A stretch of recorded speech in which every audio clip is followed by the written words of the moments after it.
তুমি কোনোদিন আমাকে ছেড়ে থাকতেই পারবে না। দ্বিতীয় বিয়ে তো দূরের কথা। হাসতে হাসতে আরোহী সেদিন স্বামীকে মজার ছলে কথাগুলো বলেছিল, কিন্তু কে জানতো যে আরোহীর হাসির সাথে উড়িয়ে দেওয়া কথাটাই সত্য প্রমাণিত হবে। বিনিময়ে আরিয়ান সেদিন কিছু বলেনি, শুধু মুচকি হেসে আরোহীকে বুকে জড়িয়ে নিয়েছিল। আরোহী দরজা দিয়ে উকি দিয়ে একবার তাকালো সদ্য বিবাহিত নতুন দম্পতির দিকে। আরিয়ানকে বেশ মানিয়েছে মেয়েটির সাথে। মেয়েটা দেখতে ভারী মিষ্টি। হয়তো এই জন্যই আরিয়ানের মা সেই মেয়েটিকে ছেলের সাথে বিয়ে দেওয়ার জন্য উঠে পড়ে লেগেছিল। আর ছোট থেকে দেখে আসছে বলে কথা, বোনের মেয়েকে হয়তো আগে থেকেই নিজের ছেলের জন্য পছন্দ করে রেখেছিল। কিন্তু মাঝখানে আরিয়ান আরোহীকে বিয়ে করে নিয়ে আসার জন্য হয়তো সফল হতে পারেনি। আরোহী এক পলক আরিয়ানের দিকে তাকালো। তাকে দেখে কোনো রকম লাগছে। আরিয়ান এই বিয়েতে খুশি নাকি তা ঠিক বোঝা যাচ্ছে না। তবে আরোহী এতটুকু নিশ্চিত যে আরিয়ান এই বিয়েতে রাজি ছিল। তবে স্নেহাকে সে বোনের নজরেই দেখে এসেছিল, সেটা আরোহী জানে। কিন্তু বিয়েতে রাজি থাকার ফলে লুৎফা বেগম সেই সুযোগটা লুফে নিয়েছে। শতই হোক, অবশেষে নিজের কাজ সফল হলো বলে আর আরোহীর মতো একটা অনাথ মেয়েকে নিজের ছেলের কাছ থেকে দূরে সরাতে পারবে ভেবে ওনার মুখ থেকে যেন হাসি সরছেই না। নতুন দম্পতিকে ঘিরে দাঁড়িয়ে রয়েছে অনেকেই। আরিয়ানের মা লুৎফা বেগম হাতে মিষ্টি নিয়ে দুজনের দিকে হাসি মুখে মিষ্টি বাড়িয়ে দিল। উনাকে আজ ভীষণ খুশি খুশি লাগছে। হয়তো এতদিনে মনের আশা পূরণ হলো সেই আশায়। আরোহীর বড্ড ইচ্ছে হচ্ছে এই দম্পতিকে সে যেন একদম সামনে থেকে দেখে, কিন্তু তার শাশুড়ি লুৎফা বেগমের করা নির্দেশ, তার অলক্ষী ছায়াটা যেন ওনার ছেলের বউয়ের উপর না পড়ে। আরোহী অশ্রুমাখা দৃষ্টিতে আরেকবার নতুন দম্পতির দিকে তাকিয়ে দরজা আটকে দিতে যেতেই দেখল এত মানুষের ভিড় থেকে ঠিকই একজন আরোহীর লুকিয়ে দেখাটা খেয়াল করছে। সে মানুষটা হলো আরোহীর ভালোবাসা, আরিয়ান। আরিয়ানের চোখে কোনো অপরাধ বোধ নেই, কিন্তু আরোহীর সামনে ঠিকই অপরাধ বোধের মতো দৃষ্টি দেখাচ্ছে। ওই চোখ দিয়েই যেন বোঝাতে চাচ্ছে কিছু একটা, কিন্তু আরোহী আজ বোঝার চেষ্টা করলো না কিছু। কেন করবে? আরিয়ান তো আর তার নেই। আজ থেকে সে অন্য কারো। আরোহী দরজা বন্ধ করে দিয়ে মেঝেতে বসে পড়ল। তার সবচেয়ে আপন জনটাও আজ তাকে ছেড়ে দিল। এই দুনিয়ায় আর কেউই রইল না তার। আচ্ছা, আরিয়ান তো জানতো যে আরোহীর আর কোথাও যাওয়ার জায়গা নেই, তবুও কেন এমন করলো? তাই বোধহয় দ্বিতীয় বিয়ে করার কথা উঠলেও ডিভোর্সের কথা তুলেনি। এটা ভাবনা মাথায় আসতেই আরোহী তাচ্ছিল্য হাসি দিল। মায়া দেখাচ্ছে হয়তো। মা বাবাহীন মেয়েটা যখন আশ্রম থেকে বেরিয়ে এই বিষাক্ত শহরে ভালো সেজে মুখোশের আড়ালে ঢেকে থাকা মানুষদের মাঝখানে নিজের একটা ভরসার স্থান খুঁজছিল, ঠিক সেই মুহূর্তে আরিয়ান তার দিকে ভরসার হাত বাড়িয়ে দিয়েছিল। সে দেখেছিল তখন এই শহরে কত মানুষ বাজে প্রস্তাব দিয়ে চাকরি দিবে বলেছিল। তখন আরিয়ানের দু চোখে আরোহী ভরসা খুঁজে পেয়েছিল। সে তখন কোনো দ্বিরুক্তি প্রকাশ না করেই আরিয়ানের হাত আঁকড়ে ধরেছিল। সে তখনই আরিয়ানকে শর্ত জুড়িয়ে দিয়েছিল যে তাকে পেতে হলে বিয়ে করে নিয়ে যেতে হবে। আসলে আরোহী মনে মনে এই বিষাক্ত শহর থেকে বাঁচার আকুতি থেকেই এটা বলেছিল। আর সে দেখতে চেয়েছিল যে আরিয়ান কি সত্যিকারই তাকে চায় কিনা, নাকি আরিয়ানও ভালোর আড়ালে মুখোশ পড়েছিল। কিন্তু আরোহীর ধারণাকে ভুল প্রমাণিত করে আরিয়ান সাথে সাথে আরোহীকে বিয়ে করতে রাজি হয়ে গিয়েছিল। এরপর একেবারে বিয়ে করেই আরোহীকে আরিয়ান তার বাড়িতে নিয়ে গিয়েছিল। প্রথম প্রথম আরিয়ানের মা মেনে না নিলেও সময়ের সাথে সাথে মেনে নিয়েছিল। কিন্তু আরোহীর হয়তো ভুজার ভুল ছিল। আরিয়ানের মা হয়তো আরোহীকে কোনো কালেই মেনে নেয়নি। এমনি ভালোর আড়ালে মুখোশ পরে রয়েছিল। তা বিয়ের 1 মাস পেরোতেই আরোহী বুঝে গিয়েছিল। আরিয়ানেরও হয়তো এখন আর আরোহীকে ভালো লাগে না, লাগবেই বা কী করে। আরোহী যে 1 বছর আগের আরোহী নেই। চেহারার সুন্দর ভাবটা আর নেই। লুৎফা বেগম আরিয়ান না থাকাকালীন এটা সেটা করতে দিত, আরোহীকে সারাদিন বিশ্রাম নিতে দিত না। সেসব আরিয়ান জানে না। আরিয়ান আসার সময় হলেই লুৎফা বেগম জোর করে আরোহীকে বিশ্রাম নিতে পাঠিয়ে দিত। সারাদিন পর একটু বিশ্রাম নেওয়ার সুযোগ পেতেই আরোহীর 2 চোখে ঘুম নেমে আসত। আর সে সময় আরিয়ান এসে নিজের মাকে রান্নাঘরে দেখে চেঁচিয়ে উঠত। সে সোজা রুমে এসে আরোহীকে ঘুমাতে দেখে ধাক্কা দিয়ে ঘুম থেকে টেনে তুলত। আরোহী ধাক্কার তাল সামলাতে না পেরে ধরফরিয়ে ঘুম থেকে উঠে বসত। সে ঘুম ঘুম চোখে কিছু বুঝতে উঠতে না পেরে আরিয়ানের দিকে জিজ্ঞাসু দৃষ্টিতে তাকালেই আরিয়ান রাগের দৃষ্টিতে বলে উঠত, ওখানে রান্নাঘরে আমার বৃদ্ধ মাকে কাজ করতে দিয়ে তুমি আরামের ঘুম ঘুমাচ্ছ? সারাদিন এভাবে শুয়ে বসে কাটাও আর আমি বাইরে কাজ করে মরি, আর এখানে আমার বৃদ্ধ মাকে কাজে মারো। এই বয়সী শাশুড়িকে কাজ করাতে দিয়ে নিজে ঘুমাচ্ছ, লজ্জা করে না তোমার? আরোহী কিছু বুঝে উঠতে পারতো না। সে তো সব কাজ শেষ করে শাশুড়ি মায়ের জোড়াজোড়িতে রুমে এসেছিল, কিন্তু এসব। আরোহী মনে মনে হিসাব মিলাতে ব্যস্ত হয়ে কিছু বলার উদ্দেশ্যে মুখ খুলতে নিতেই হঠাৎ আরিয়ানের পেছনে হাত মুছতে মুছতে তার শাশুড়ি লুৎফা বেগম রুমে ঢুকতে দেখতেই আরোহীর টনক নড়ে উঠত। সে কিছু বলে উঠতেই আরিয়ান হাত উঁচু করে থামিয়ে দিত। লুৎফা বেগম আরেকটু ভালো সাজার অভিনয় করে আরিয়ানের উদ্দেশ্যে বলে উঠত, থাক বাবা, কিছু বলিস না। আমি যতদিন বেঁচে আছি সব কাজ নিজের হাতেই করে নিব। এসব নিয়ে তোদের মধ্যে ঝামেলা হোক তা আমি চাই না। আরিয়ান তখন আরোহীর দিকে রাগে দৃষ্টি নিক্ষেপ করে রুম থেকে বেরিয়ে যেত। আরোহী আরিয়ানের যাওয়ার দিকে নিষ্পলক তাকিয়ে চোখ ভেজাত।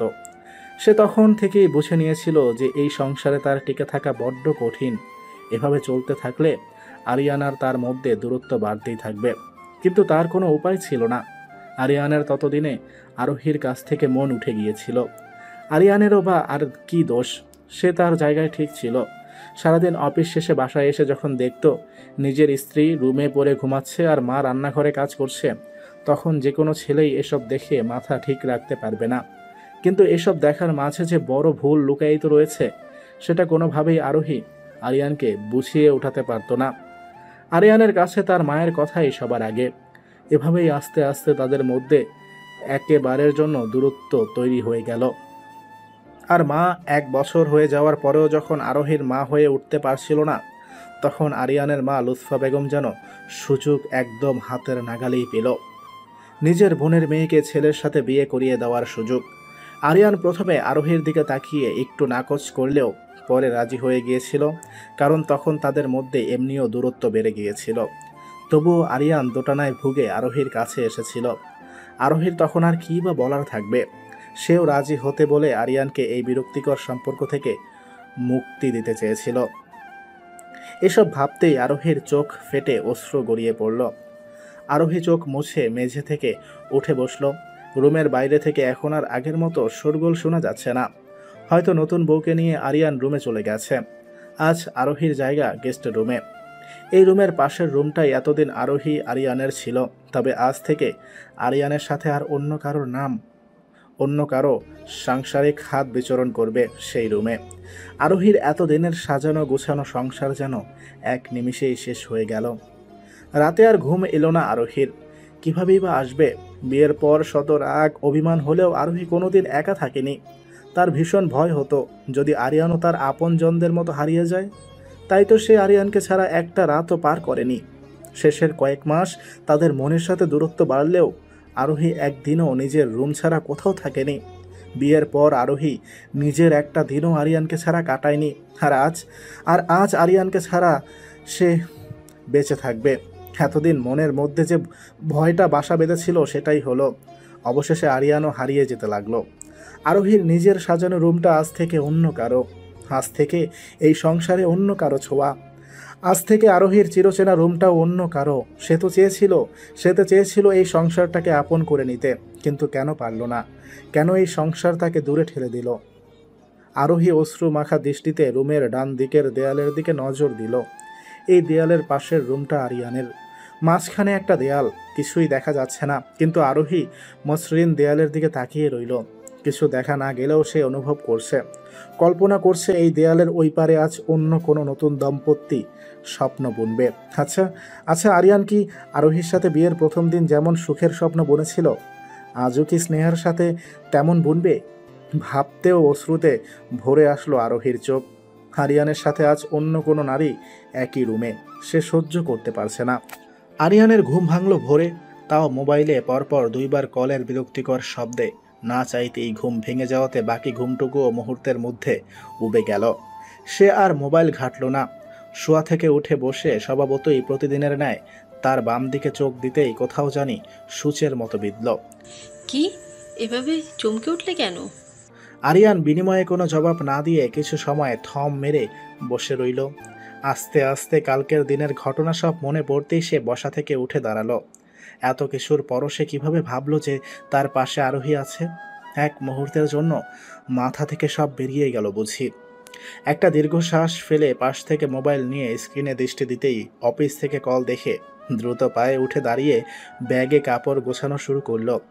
স্নেহা বুঝে উঠতে পারল না কিছু। সে কিছু জিজ্ঞেস করার উদ্দেশ্যে মুখ খুলতেই আরিয়ান রাগী দৃষ্টিতে পাশে বসা স্নেহার দিকে তাকালো। আজকে আমার তাড়াতাড়ি উঠতে হবে, ডেকে দিতে বলিনি? এত ভোরে কই যাচ্ছ? আর ব্যাগই বা কেন গোছাচ্ছ?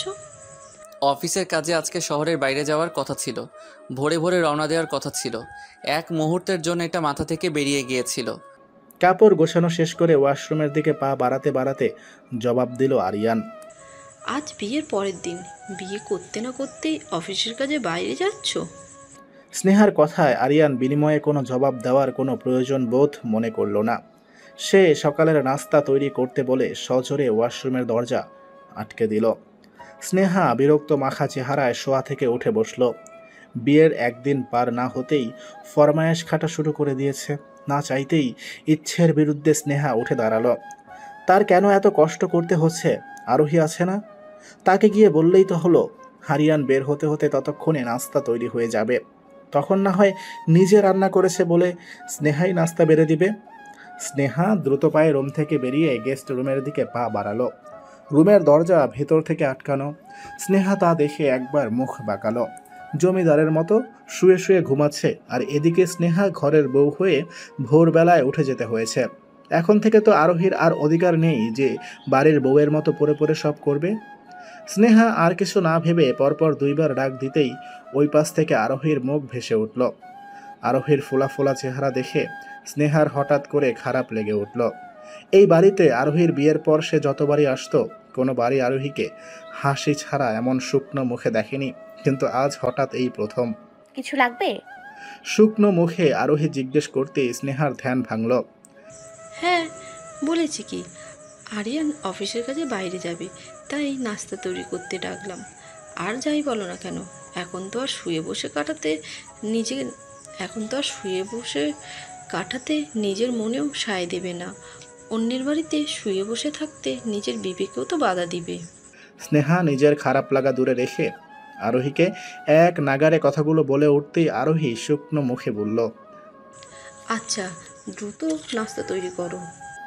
বলেই স্নেহা তড়িঘড়ি করে প্রস্থান করল। আর আরোহী মনে মনে আওড়ালো, অন্যের বাড়ি? একদিন পার না হতেই কথাটি শুনতে হলো তার। সোনারই কথা, এখন থেকে তো এই ঘরে তার আর অধিকার নেই। এমনিও আর কয়েকদিনই বা আছে, থাক না, বলে নিক। আরোহী স্নেহার দিকে তাকালো। একটা মেয়ে হয়ে কিভাবে আরেকটা মেয়ের সংসারে আসে? অবশ্য সে স্নেহাকে দোষ দেয় না, কারণ দোষ তো তার কপালের। সে আর কিছু না ভেবে রুম ছেড়ে বেরিয়ে রান্নাঘরে পা বাড়ালো। এই ঘরে সব কিছুই তার নিজের হাতে সাজিয়ে তুলেছিল, কিন্তু নিয়তি বড়ই নিষ্ঠুর। একদিন আগেও যে সংসারের আনাচে কানাচে তারই নাম উচ্চারণ হতো, সেই সংসারের আনাচে কানাচে আজ থেকে অন্য কারোর নাম উচ্চারিত হবে। হায় রে নিয়তি। রান্নাঘরে গিয়ে আরোহী চুপচাপ নাস্তা তৈরি করে নিল। নাস্তা তৈরির মাঝে একটুও স্নেহা আরোহীকে কিছু এগিয়ে দেয়নি। সে শুধু দরজার বাইরে দাঁড়িয়ে উকি দিচ্ছে। আরোহী সেদিকে না তাকিয়ে চুপচাপ কাজ সেরে নিল। নাস্তা তৈরি করে টেবিলে রাখতে গেলে স্নেহা দৌড়ে আগ বাড়িয়ে সেগুলো কেড়ে নিল।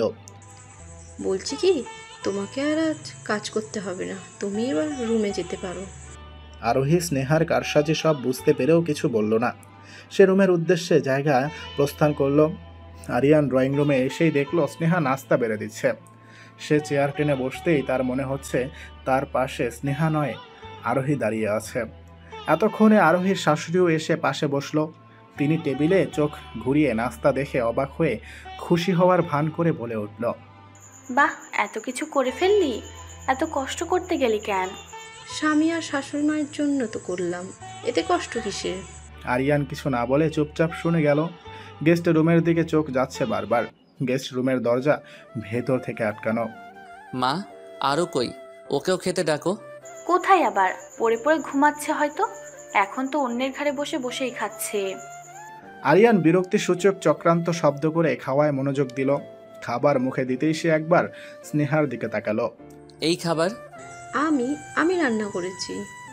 আমার কেন জানি মনে হচ্ছে এটা তুই না, আরও বানিয়েছে। এসব কি বলছো তুমি? ও তো এখনো দরজাই খোলেনি, আর আমার এত কষ্টের রান্না করা খাবারকে তুমি আরোহীর নাম দিচ্ছ? সত্যি না হলে তো এত রিয়াক্ট করার তো কথা না। এতদিন যাবৎ আরও রান্না খেয়ে আসছি, আর তুই একদিনই এসব।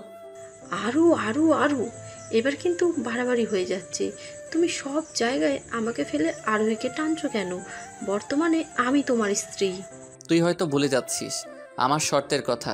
তুই সব কিছু জেনে আরোহীকে মেনে নিতে পারলেই আমি বিয়ে করব বলেছিলাম। বলেই আরিয়ান ব্যাগ নিয়ে চেয়ার ছেড়ে উঠে দাঁড়ালো। স্নেহা আরিয়ানের শেষ কথায় চুপসে গেল। আরিয়ান মায়ের কাছ থেকে বিদায় নিয়ে মেন দরজার দিকে পা বাড়াতে নিতেই আবার পেছন ফিরে গেস্ট রুমের দরজার দিকে এক পলক তাকালো। বিয়ের পর এরকম অফিসের কাজে আরিয়ান আরোহীকে বলা ছাড়া কোনোবার যায়নি। সে পেছন ফিরে গেস্ট রুমের সামনে গিয়ে দাঁড়ালো। পরপর কয়েকবার ডাক দিয়েও ভেতর থেকে কোনো সারা শব্দ আসলো না।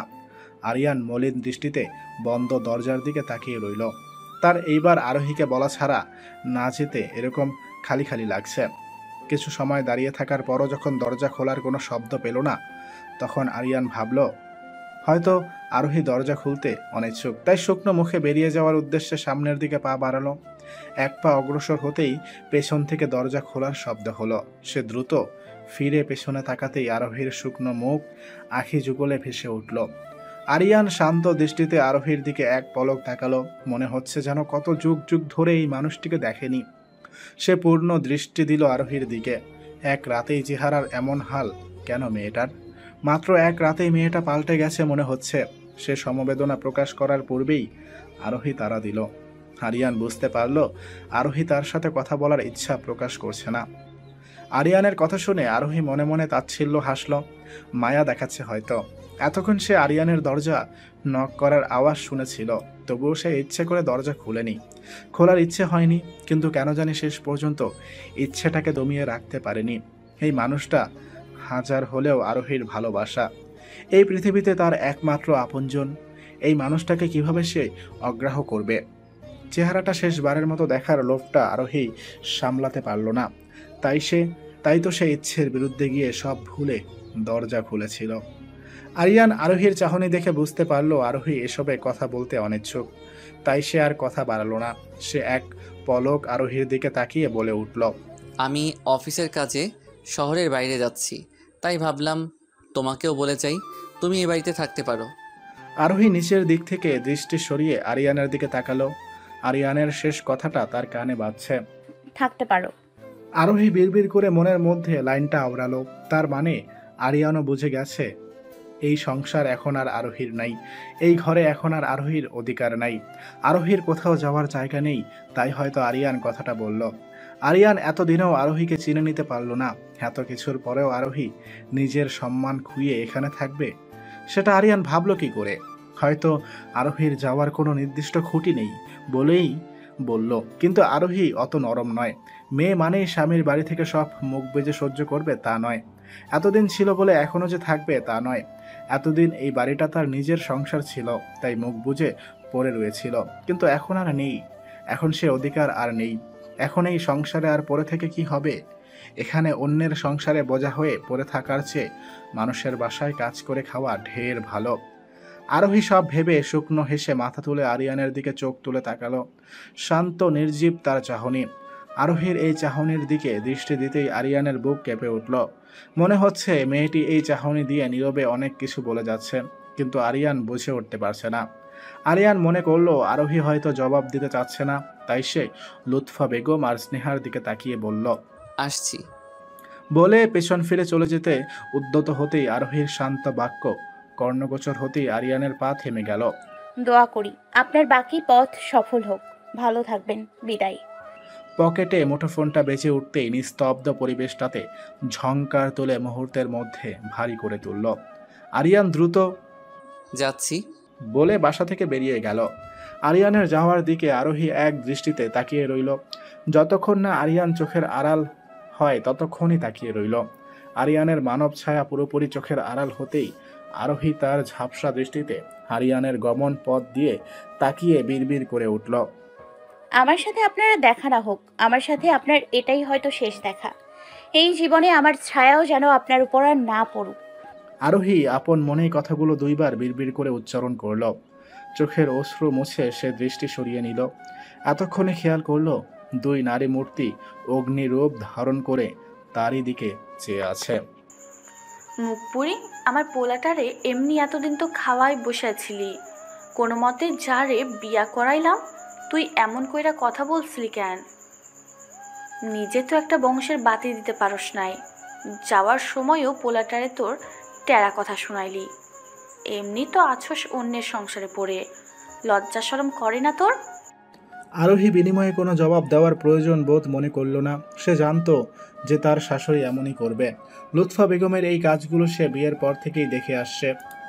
আরিয়ান সারাদিন অফিস শেষে ফিরতেই কৈশলে আরোহীর ব্যাপারে কান পড়া দিত, কিন্তু যদি আরিয়ান বাসায় থাকতো তখন হাজার চেয়েও আরোহীর বিরুদ্ধে নিতে পারতো না। কিন্তু তিনি আশা ছাড়ত না। 1 বছরে আরোহীর তার শাশুড়ির এমন কাজে অভ্যাস হয়ে গেছে। আগে এসব চুপচাপ শুনতো, কিন্তু এখন আর শোনার কোনো মানে হয় না।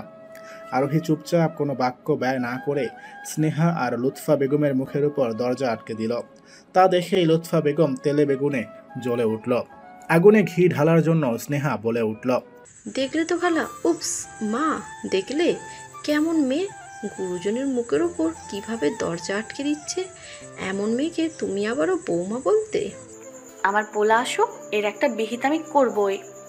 এরপর আর কোনো সারা শব্দ শোনা গেল না। আরোহী বুঝতে পারল লুৎফা বেগম হয়তো রেগে হন হন করে প্রস্থান করেছে। স্নেহার কোনো সারা শব্দ শোনা যায়নি। তার কাজ তো হাসিল হয়ে গেছে। শাশুড়িকে আরোহীর ব্যাপারে কান পড়া দেওয়া, সেটা আজ এই মুহূর্তে না হয় এতটুকুই থাক। সেই জন্যই বুঝি আর কোনো জবাব দেয়নি। আরোহী একটা দীর্ঘশ্বাস ফেলল। সব কিছুর পরেও এই সংসারের মায়া সে ছাড়তে পারছে না। কিভাবে থাকবে এতদিনের মায়া মুছে? কার কাছে বোঝাবে সে তার দুঃখের কথা? এই মুহূর্তে আশ্রমের খালাকে তার ভীষণ করে মনে পড়ছে। খালাকে মনে পড়ায় আরোহী নিজের প্রতি তাচ্ছিল্য হাসল। মানব জাতি বড়ই নিষ্ঠুর। সুখে থাকতে কাউকে খুঁজে না। সুখের সময় মানুষ সব সুখ শুধুমাত্র নিজের সাথেই ভাগাভাগি করে নিজেই উপভোগ করে, কিন্তু দুঃখের সময় সবাইকে মনে পড়ে। দুঃখ পেলেই অসময়ে আগলে রাখা মানুষগুলোর কথা মনে পড়ে যায়। অথচ এর আগে তেমন একটা মনেই পড়ে না, যার প্রমাণ আরোহী নিজেই। আশ্রমের খালাটাও তো আরোহীকে ভীষণ মায়া করত, কিন্তু আরিয়ানের সাথে বিয়ে হওয়ার পর থেকেই আরোহী ভুলে বসেছিল। অবশ্য ভুলে নয়, সময়ের ব্যবধানে ভুলতে বসেছিল। এখনো হয়তো মনে তেমন একটা পড়তো না যদি না আরোহীর এই দুঃখের সময়টা না আসতো। মানুষ বড়ই নিষ্ঠুর। নিস্তব্ধ রাত, চারিদিকে শান্ত নির্বীজ। দূরে কোথাও জানি কিছু সময় পর পর থেমে থেমে শিয়ালের হাঁক ভেসে আসছে। আরোহী রুমের জানালা খুলে গাঢ় আধারের দিকে তাকিয়ে আছে। আজ পূর্ণিমা, চারিদিকে চাঁদের কি সুন্দর আলো, একদম সব স্পষ্ট। দূরের গাছের ডালটা হঠাৎ করেই নড়ে উঠল। হয়তো কোনো রাতের পাখি উড়ে নিজের নীড়ে ফিরছে। আরোহী সেদিকে নিবিড় দৃষ্টিতে তাকালো। পাখিটারও হয়তো আরোহীর মতো মন খারাপ, তাই বোধহয় প্রিয়জনের কাছ থেকে এতক্ষণ দূরে ছিল, শেষ পর্যন্ত আর না পারতে নীড়ে ফিরছে। আরোহী নিজের ভাবনা দেখে হাসল। তার মন খারাপ বলে আরেকটা প্রাণীরও মন খারাপ হবে নাকি? পাখির মন খারাপ হবে কেন? হয়তো সে খাবারের খোঁজে বেরিয়েছিল। অনেক পথ পাড়ি দেওয়ার ফলে রাত হয়ে গেছে। সে একটা দীর্ঘশ্বাস ফেলল। ভোর হওয়ার অপেক্ষায় আছে। ভোর হলেই এই বাসা থেকে চিরতরে বেরিয়ে পড়বে। একটি মেয়ে মানুষ, তাই এই গভীর রাতে বের হওয়ার সাহস পাচ্ছে না। হাজার হলেও এই শহরে অনেক মুখোশ পরিহিত মানুষের ভিড়ে আরোহী কোনোদিনও নিজেকে সঁপে দিবে না। আরোহী জানালা বন্ধ করে এগিয়ে এলো রুমের দিকে। টেবিলের উপর ডিভোর্সের কাগজটা জ্বলজ্বল করছে। মনে হচ্ছে যেন সেটা আরোহীর দিকে তাকিয়ে আরোহীকেই উপহাস করে হাসছে। আরোহী মেঝেতে বসে কাগজটা হাতে নিয়ে অপলক দৃষ্টিতে তাকিয়ে রইল। একটা সাইনের বিনিময়ে একটা পবিত্র সম্পর্ক গঠন হয়, তেমনি একটা সাইনের মাধ্যমেই একটা সম্পর্ক নিমিষেই শেষ হয়ে যায়। এই ডিভোর্সের কাগজটার ব্যাপারে হয়তো আরিয়ান জানে না। কাল সকালে আরিয়ান বেরিয়ে যাওয়ার কিছুক্ষণ পর স্নেহা আর লুৎফা বেগম এই কাগজটা আরোহীর দিকে ছুঁড়ে মেরে বলেছিল যাতে সে খুব দ্রুতই সাইন করে আরিয়ান ফেরার আগে এই বাড়ি থেকে বিদায় নেয়। লুৎফা বেগম গত 1 মাস ধরে আরিয়ানের বিয়ে নিয়ে মেতেছিল। তিনি জানতেন আরিয়ান হয়তো কোনোদিনও আরোহীকে ডিভোর্স দিবে না, কারণ আরোহীর যাওয়ার স্থান নেই। কিন্তু লুৎফা বেগম আর স্নেহার এত কিছু দেখার সময় নেই। তারা আরিয়ান আসার আগেই এই বোঝাটাকে বিদায় করতে পারলেই হলো। হয়তো স্নেহা বিয়ের 1 মাস আগে থেকে লুৎফা বেগমকে কান পড়া দিয়েছিল যে আরোহী থাকলে তারা সুখে সংসার করতে পারবে না, আর আরিয়ান হয়তো আরোহীর অসহায়ত্ব দেখে ভুলেও ডিভোর্স দিতে চাইবে না। তাই দুইজনে লুকিয়ে ডিভোর্স পেপার বানিয়েছে, আর তা সফল হতেও যাচ্ছে। আরোহী আর কিছু না ভেবে খুব দ্রুতই সাইন করে দিল। একটা পেপার ওয়েটের সাহায্যে ডিভোর্স পেপারটা টেবিলে চাপা দিয়ে রাখলো। দরজা যাতে খুলতেই সবার আগে ডিভোর্স পেপারটা চোখে পড়ে। আরোহী উঠে দাঁড়ালো। সময় হয়েছে তার হারিয়ে যাওয়ার। সবাই যে যার রুমে শান্তির ঘুম দিচ্ছে, শুধু আরোহী চোখে ঘুম নেই। আরোহী এসে খাটের সাথে হেলান দিয়ে বসে পড়ল ভোর ফোটার অপেক্ষায়। হাঁটু মুড়ে মাথা গুজে অনেকটা সময় বসেছিল। চারিদিকে থেকে পাখির কিচিরমিচির ডাক ভেসে আসতেই সে উঠে পড়ল। আলমারি খুলে নিচের প্রয়োজনীয় জিনিসগুলো নিল, সাথে আর কিছুই নিল না। কি নিবে? এই সংসারের কিছুই তো তার নয়। সব কিছুই তো আরিয়ান বিয়ের পর একটার পর একটা কিনে দিয়েছিল। শুধু পরনের শাড়িটা আর আশ্রমে যতটুকু পড়েছিল উচ্চ মাধ্যমিক পর্যন্ত সার্টিফিকেটগুলো বাদে সে আর কিছুই নিল না। হাতে কিছু টাকা ছিল, সেগুলোই নিল। এগুলো বিয়ের পর আরোহী আরিয়ানের কাছ থেকে কিছু কিনে দেওয়ার বায়না ধরলে তখন আরিয়ান কিছু টাকা গুঁজে দিত যে আরোহী যেন নিজে কিনে নিয়ে আসে। জিনিস কেনার পর যেগুলো ফেরত পেত সেসব আর আরিয়ান নিত না। তখন আরোহী বলতো, আরে আমি টাকা দিয়ে কি করব? আমার সব কিছুই তো তুমি আনো বা দেখাশোনা করো। আমার স্বামী আছে না? তখন আরিহান হাসি মুখে এগিয়ে এসে আরোহীর মুখ তার দুই হাতে আবদ্ধ করে বলতো, কেউ একজন জানি একটা কথা বলেছিলেন যে অতি সুন্দরীরা বোকা হয়। আমিও প্রমাণ পেলাম তোমাকে। তখন আরোহী মুখ ফুলিয়ে রাখত আর আরিয়ান হেসে বলতো, প্রত্যেক মেয়েদের উচিত দিন শেষে স্বামীর কাছ থেকে কিছু টাকা নিয়ে অন্তত সবচেয়ে ছোট অ্যামাউন্ট হলেও জমিয়ে রাখা, আর স্বামী না দিলেও নিজে আদায় করা। এগুলি পরে বিপদের সময় কাজে আসে। স্ত্রী জাতিরাই টাকা বেঁধে রাখতে পারে, কিন্তু তোমার অন্যদের মতো অত বুদ্ধিশুদ্ধি নাই। তুমি টাকা হাতের নাগালে পেয়েও কাজে লাগাতে জানছো না। সাধে কি আর বোকা বলি? সেদিনের দৃশ্যটা চোখের উপর ভাসতেই আরোহী ঝাপসা চোখে হেসে দিল। সেদিন আরিয়ানের কথাগুলি আরোহীর মনে গেঁথে গিয়েছিল। সে সেদিন মুগ্ধ হয়েছিল আরিয়ানের ভাবনা দেখে। এরপরও অবশ্য আরোহীর টাকা খুঁজতে হতো না। দিন শেষে আরিয়ান অফিস করে ফিরতেই কিছু টাকা আরোহীর হাতে গুঁজে দিলে আরোহী বলতো, মাত্র 2 টাকা দিয়ে কি করা যাবে? তখন আরিহান মুচকি হেসে বলতো, বিপদের সময় দেখো এই টাকাগুলোই জমে বৃহৎ আকার ধারণ করে কিভাবে আমাদের সাহায্য করবে। বিপদ তো আর বলে কয়ে আসে না। আরিয়ানের কথাই ঠিক ছিল। এখন সবই আরোহীর মূল সম্পদ, কিন্তু এই বিপদ শুধুমাত্র আরোহীর একার। আরোহী দরজার দিকে এগিয়ে থেমে গেল। শেষবারের মতো তার নিজ হাতে সাজিয়ে তোলা সংসারটা দেখে নিচ্ছে। তার নিজের রুমটা একটু দেখার ইচ্ছে ছিল, কিন্তু স্নেহা দরজা আটকে দিয়েছে। সে অপলক দৃষ্টিতে রুমের দরজাটার দিকে তাকিয়ে মনের আশা পূর্ণ করে নিল। আরোহী চোখ মুছে নিজেকে শক্ত করলো। এই বাড়ির দিকে সে আর তাকাবে না। যতই তাকাবে ততই মায়া বাড়বে। মায়া জিনিসটা বড়ই খারাপ। আরোহী আর কিছু না ভেবে সামনের দিকে অগ্রসর হলো। দরজা পেরিয়ে পা অগ্রসর হতে না হতেই বিয়ের প্রথম সে আর আরিয়ান ঢোকার মুহূর্তটা মনে পড়ে গেল। সেদিন আরোহী ভয়ে ভয়ে এই দরজা দিয়ে পা ঢোকাতে না চাইলে আরিয়ান তার ডান হাত মুঠো করে নিয়ে আশ্বাস দিয়েছিল, কিন্তু 1 বছরের ব্যবধানে সব শেষ।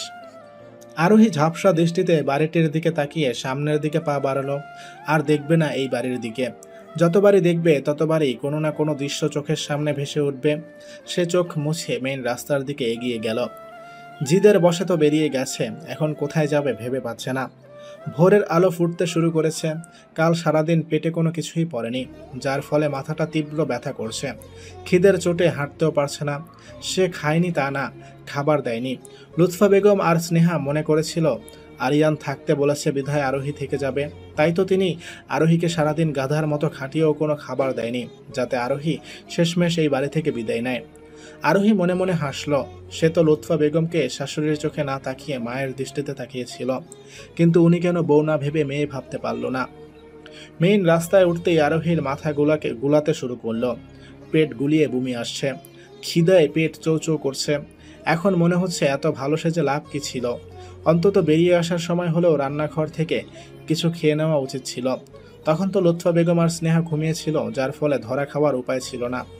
পরে আরোহী নিজেকে নিজেই উপহাস করে হাসল। খিদের চোটে চুরি করে খাওয়ার কথা মাথায় আসতে 2 দণ্ড সময় লাগছে না। আরোহী আরেকটু এগিয়ে গেল। দূরে একটা মুদির দোকান খুলেছে। আরোহী আশার আলো খুঁজে পেল। ভেবে অদূরের দোকানটির দিকে পা বাড়ালো। রাস্তার মাঝে উঠতেই পেট গুলিয়ে বমি পেয়ে গেল। মাথা অসম্ভব ঘুরছে। হয়তো খিদের যন্ত্রণা আর সহ্য করতে পারছে না। ছোটবেলা থেকেই সে খিদের যন্ত্রণা সহ্য করতে পারতো না।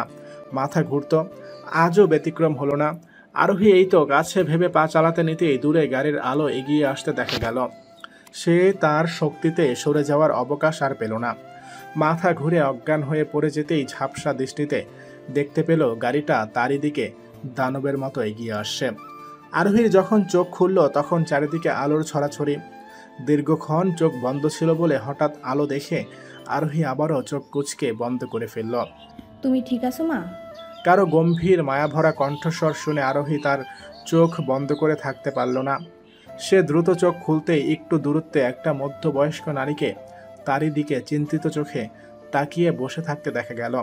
জি, কিন্তু আমি এখানে। আরোহীর কথা শুনে মধ্যবয়স্ক নারীটি সামান্য হাসল, আর এতেই যেন তার সব সৌন্দর্য পুরো মুখে বিস্তৃত লাভ করল। আমরা গ্রামের বাড়ি থেকে ফিরছিলাম, মাঝ রাস্তায় হঠাৎ তুমি এসে পড়ছিলে, আর কোনো মতে ব্রেক কষে তোমাকে নিয়ে হাসপাতালের দিকে রওনা হই।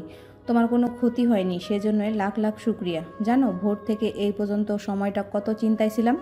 উনার কপালে চিন্তার রেখা ফুটে উঠল। আরোহী মনোযোগ দিয়ে শুনল। হঠাৎ কিছু একটা মনে পড়তেই সে উত্তেজিত হয়ে পড়ল। খালা, আমার হাতে সার্টিফিকেট ছিল, সেগুলো কই? আমেনা আহমেদ আসনে বসা অবস্থায় কেবিনের কর্নারে ইশারা করে বলল। ওই তো আমি রেখেছি ওইগুলো, চিন্তা করো না। আর এতেই আরোহী নিশ্চিত হলো, কিন্তু তার টাকা, সেগুলো ছাড়া এখন কিভাবে চলবে? এখন তো কোনো মতেই সার্টিফিকেট আছে, কিন্তু তাও এখনকার সময়ের জন্য অনেক নিম্নমানের। টাকা ছাড়া এই দুনিয়ায় কিচ্ছু হয় না। আরোহী ভেবেছিল অন্তত বাসা থেকে বেরিয়ে হাতের টাকাগুলো দিয়ে কয়েকদিনের মধ্যে কোনো একটা ব্যবস্থা করে ফেলতে পারবে, আর নিজেও চলতে পারবে। কিন্তু এখন টাকাগুলোও হারালো। তার হঠাৎ করে ভীষণ রকম খারাপ লেগে উঠল। কি করবে সে এখন? ইনারা তো আরোহী জ্ঞান ফেরা পর্যন্ত অপেক্ষায় ছিল। ওর জ্ঞান ফিরেছে, হয়তো এখন ইনারাও চলে যাবে। আরোহী কোথায় যাবে, কি করবে ভেবে উঠতে পারছে না। হাতের মুঠোয় টাকার সাথে সাথে একটা কাগজে নাম্বার লিখে নিয়েছিল, যেটা আশ্রমের খালার নাম্বার। ওনার নাম্বারটাও হারালো। ভেবেছিল ওনার সাথে দেখা করে কিছু একটার ব্যবস্থা করে ফেলতে পারবে, অন্তত উনি আরোহীকে ফিরিয়ে দেবেন না। কিন্তু এখন সেই পথটাও বন্ধ হয়ে গেল। তবে সেই আশ্রমে গিয়ে খোঁজ নেওয়া যায়, কিন্তু অন্তত যেতে হলেও যে টাকাগুলো লাগবে, সেই টাকার কানা করিয়েও তো আরোহীর নেই। মা, তুমি কি কিছু নিয়ে চিন্তিত? পাশ থেকে মা সম্বোধনে আরোহীর ধ্যান ভাঙল। এই মানুষটির বারে বারে এমন মায়াভরা সম্বোধনে আরোহীর প্রাণ শীতলতায় ভরে যাচ্ছে। বুঝ হওয়ার পর থেকে কেউ তাকে এভাবে কোনোদিন বলেনি। স্কুল বা কলেজে যখন অন্য ছাত্রীদের এভাবে তাদের বাবা মা সম্বোধন করত, তখন আরোহী চুপচাপ সেদিকে তাকিয়ে থাকত। তারও ইচ্ছে ছিল তাকে কেউ এভাবে ডাকুক, কিন্তু সেই ইচ্ছেটা কোনোদিন পূর্ণ হয়নি। ভেবেছিল বিয়ের পর শাশুড়ির মন আদায় করে নিয়ে এভাবে ডাক শুনবে, কিন্তু তা তো কোনোদিনই পূর্ণ হওয়ার নয়। মাথায় হাতের ছোঁয়া পেতেই আরোহী তাকিয়ে দেখল মহিলাটি এগিয়ে এসে তার দিকে জিজ্ঞাসু দৃষ্টিতে তাকিয়ে আছে। বললে না তো তুমি কি কিছু নিয়ে চিন্তিত? আমাকে নিশ্চিন্তে বলতে পারো। না না খালা, কিছু হয়নি। বলতে গিয়েও আরোহী থেমে গেল। সে এখন কিভাবে চলবে সেটাই ভাবার বিষয়। ওনারা তো চলে যাবে তাকে রেখে, কিন্তু আরোহীর আশ্রমে যেতে যে টাকা লাগবে, একটু জিজ্ঞেস করে না হয় দেখাই যায়। খালা, কিছু একটা জিজ্ঞেস করতে গিয়ে আরোহীর কণ্ঠস্বর অস্বস্তিতে পড়ে গেল। যদি ওনারা মনে মনে ভাবে যে কয়েকটা টাকার জন্য এমন করছে, কিন্তু পরবর্তীতে নিজের চলার কথা মাথায় আসতেই লজ্জা শরম ত্যাগ করে সে বলেই ফেলল। খালা, আমাকে হসপিটালে আনার সময় আমার হাতে কোনো টাকা বা কাগজ পেয়েছিলেন? সার্টিফিকেটের সাথে ছিল। আরোহীর কথা শুনে খালা নিচের দিকে তাকিয়ে কি যেন মনে করার চেষ্টা করলো। আমার তো ঠিক মনে পড়ছে না মা। আমার মাথায় তোমাকে হাসপাতালে আনার ভাবনা মাথায় আসছিল, আর তোমার আঙ্কেলকে বলেছি দ্রুত যেন নিয়ে আসে। সার্টিফিকেটটা সাদা আর কোনো জরুরি ভেবে নিয়েছিলাম। টাকা হয়তো রাস্তায় পড়েছে, কিন্তু নেওয়ার কথা মাথায় ছিল না। কোনো জরুরি কিছু ছিল না কি? ও না খালা, তেমন জরুরি নয়। আরোহীর এমন জবাবে আমেনা আহমেদ হয়তো কিছু বুঝে উঠতে পেরেছেন, কিন্তু উনি মুখে তা প্রকাশ করল না। ঠিক সে সময় কেবিনের দরজা খুলে এক মধ্যবয়স্ক লোক ঢুকলো। এখন ঠিক আছো তুমি? জি আঙ্কেল। আরোহীর জবাব পেতেই লোকটি আরোহীর পাশে বসা আমেনা আহমেদকে কিছু একটা ইশারা করতেই আমেনা আহমেদ হাসি মুখে বলে উঠল। আর তোমার পরিবারের নাম্বার দিও, আমি না হয় খবর দিচ্ছি যাতে ওনারা এসে তোমাকে নিয়ে যায়। এত ভোরে কেউ বাড়ি থেকে বের হয়? পরের বার থেকে হাজার রাগ থাকলেও এত ভোরে বের হইও না। আল্লাহ না করুক যদি কোনো বড় বিপদ হয়ে যায়। পরিবারের কথা বলতেই আরোহীর চেহারাটা মুহূর্তের মধ্যেই মলিন হয়ে গেল। সেটা আমেনা আহমেদও ধরতে পেরেছেন। তিনি আরোহীর দিকে এগিয়ে এসে পাশে বসে মাথায় হাত বুলিয়ে আশ্বাস দিল। তিনি আরোহীর উদ্দেশ্যে বলে উঠল, আমাকে বলতে পারো মা, নিজের মা মনে করে। এমন মায়াভরা কণ্ঠে আশ্বাস পেয়ে আরোহী আর কিছু লুকিয়ে রাখল না। সে সব কিছু বলতেই উনারা একে অপরের দিকে তাকালো। খালা, আমার কিছু লাগবে না। এমনিও আপনারা অনেক কিছু করেছেন এই পর্যন্ত, আমাকে আপনাদের মূল্যবান সময় দিয়েছেন। আমাকে একটা ছোটোখাটো চাকরি দিলেই হবে। আমার উচ্চ মাধ্যমিক পর্যন্ত সার্টিফিকেট আছে, আমাকে সেই যোগ্যতা অনুযায়ী একটা চাকরি দিলেই হবে। আরোহীর কথা শুনে আমেনা বেগমের স্বামী এগিয়ে এলেন। উনিও এসে তার মাথায় হাত বুলিয়ে দিলেন। আরোহী কোথাও যেন আপনজনের ছোঁয়া অনুভব করল। যদি কিছু মনে না করো, একটা কথা বলি। তুমি আমাদের বাসায় থাকতে পারো। তোমার হয়তো প্রশ্ন জাগতে পারে যে এত সহজে এসব কেন করছি। বাসায় গিয়ে সব জানতে পারবে। আরোহী ঝাপসা চোখে দুইজনের দিকে কৃতজ্ঞতা ভরা চোখে তাকালো। দাদু, উনি কে? বাসায় ঢুকতে না ঢুকতেই একটা 5-6 বছরের বাচ্চা ছেলে এসেই আরোহীর দিকে একবার তাকিয়ে জিজ্ঞেস করলো। আরোহী বুঝতে পারলো এই বাচ্চা হয়তো এই ঘরের নাতি। আমেনা আহমেদের স্বামী শফিউল্লাহ চৌধুরী বাচ্চাটিকে কোলে নিয়ে আদর করে বলে উঠল, উনি তোমার একটা আন্টি। বাচ্চাটি আরোহীর দিকে এগিয়ে আসলো। তুমি আমার মায়ের মতো আন্টি। মাকে আমি ছবিতে দেখেছি তোমারই মতো। বাচ্চাটি আরোহীর দিকে এগিয়ে এসে আদো আদো ভাঙা গলায় বলে উঠল। আরোহীর কেন জানি মনে হলো বাচ্চাটির বয়সের তুলনায় একটু বেশি বুঝদার। তাই তোমার মা কই? কথাটি বলতেই বাচ্চাটি চুপ হয়ে গেল। আমেনা আহমেদ এগিয়ে এসে বাচ্চাটিকে কোলে নিয়েই কেউ একজনকে ডাকতেই একজন মহিলা দৌড়ে এসে বাচ্চাটিকে খেলতে নিয়ে যাবে বলে কোলে নিতে চাইলে বাচ্চাটি আরোহীর আঁচল ধরে দাঁড়িয়ে রইল। আরোহী বুঝতে পারল মহিলাটি হয়তো এই ঘরে কাজ করে। আমেনা আহমেদ এক পলক বাচ্চাটির দিকে তাকিয়ে আরোহীর দিকে তাকালো। ওর মা বেঁচে নেই, ও আমার ছেলের বাচ্চা। ছেলেটা জন্ম দিতে গিয়ে সময়ের মতো রক্ত না পেয়ে মেয়েটা অকালে পরকালে পাড়ি জমিয়েছে। ওর মাকে কখনো আমি বৌমার চোখে দেখিনি। সব সময় আমাদের সম্পর্ক মা মেয়ের মতো ছিল, কিন্তু ভাগ্যের নির্মমতা ওকে আমার কাছ থেকে কেড়ে নিল। তোমাকে প্রথম দেখেই আমি কেঁদে উঠেছিলাম, কারণ তুমি দেখতে কিছুটা আমার ওই মেয়েটার মতো। তাই তো তোমাকে আর ছাড়তে পারিনি। আরোহী ঝাপসা চোখে তার সামনে দাঁড়িয়ে থাকা দুইজন মানবীর দিকে তাকিয়ে বাচ্চাটিকে কোলে নিয়ে জড়িয়ে ধরতেই বাচ্চাটি একেবারে তার সাথে মিশে গেল। এই যে মা নেই সেটা এতটুকু একটা বাচ্চা কি নির্দ্বিধায় বলে ফেলল বুঝধারের মতো। আরোহী বাচ্চাটিকে আরো গভীরভাবে জড়িয়ে ধরল। কেউ সবকিছু পেয়ে হারায়, আবার কেউ না পেয়ে হারায়। কেটে গেল 2 দিন। এর মধ্যে আরোহীর সাথে বাচ্চা রুহানের প্রচুর ভাব জমে গেছে। এখন রুহান সারাক্ষণ আরোহীর পেছনেই ঘুরঘুর করে। কি জানি রুহান আরোহীর কাছে মায়ের মতো ছোঁয়া পায় হয়তো। সেদিন আরোহীকে যখন আমেনা আহমেদ রুহানের মায়ের ছবি দেখালো তখন আরোহীও ভিমরি খাওয়ার মতো অবস্থা। পুরোপুরি মিল না হলেও একটা বাইরের মেয়ে হিসেবে আরোহী আর রুহানের মায়ের মধ্যে বেশ মিল রয়েছে। আমেনা আহমেদ একটা দীর্ঘশ্বাস ফেলে বলেছিলেন বাস্তবে দেখলে আরও মিল পেত। আচরণও একটু মিল। এজন্য হয়তো ছোট্ট রুহানের মনে আরোহীর প্রতি মায়ের টান অনুভব করছে। আরোহী আমেনা আহমেদের কাছ থেকে শুনেছে রুহানের বাবা যতবারই কাজে বাইরে যায় ততবারই রুহানকে রাখা মুশকিল হয়ে পড়ত, কিন্তু এইবার আর মুশকিল হয়নি। প্রথম একদিন কান্না করেছিল, কিন্তু দ্বিতীয় দিন থেকে আরোহীকে পেয়ে তার এখন বাবাকেও লাগে না। হয়তো তার ছোট মস্তিষ্কে ধারণা জন্মে গেছে যে মায়ের মতো হয়তো আরোহীও হারিয়ে যাবে। এখন তো সে আরোহীকে ছাড়া কিছু বুঝেই না। সারাক্ষণ আরোহীর সাথে ঘুরঘুর করে, আর আরোহীও রুহানকে নিয়েই থাকে। রুহানকে কোলে নিলে তার নিজেরও মাতৃত্বের স্বাদের অভাব পূর্ণ হয় মনে হয়। পাশাপাশি আরোহী নিজের একটা চাকরির ব্যবস্থা করতে চেয়েছিল, কিন্তু আমেনা আহমেদের একটাই কথা, উনি আরোহীকে চাকরি করতে দিবে না। তবুও অন্যের ঘরে আর কতদিন। এনারা নিজের মতো করে বললেও কোথাও যেন একটা বাধা কাজ করে। অনেক তো করেছেন এনারা, আর কষ্ট দিয়ে কি হবে। তাই আজ আরোহী এক প্রকার জোর করে একটা চাকরির ইন্টারভিউ দিতে যাবে। চাকরি বলতে বেশি বড় নয়, আরোহীর নিজের যোগ্যতা অনুসারে স্বল্প বেতনের একটা চাকরি। আরোহীর বিশ্বাস আজকে হয়তো চাকরিটা হয়েই যাবে, আর অন্যের বাড়িতে পড়ে থাকতে হবে না। মাঝে মাঝে রুহানকে এসে দেখে যাবে। অবশ্য এই 2 দিনে রুহানের প্রতি অনেক ভালোবাসা জন্মে গেছে। মনে হচ্ছে রুহানের সাথে তার অনেক অনেক গভীর সম্পর্ক। প্রথম প্রথম ওকে ছাড়া থাকতে কষ্ট হবে, কিন্তু মানিয়ে নিতে হবে। চাকরিটা পেলেই আশ্রমে গিয়ে খালাকে একেবারে নিজের সাথে নিয়ে আসবে। এই জীবনে খালাও অনেক কষ্ট করেছে।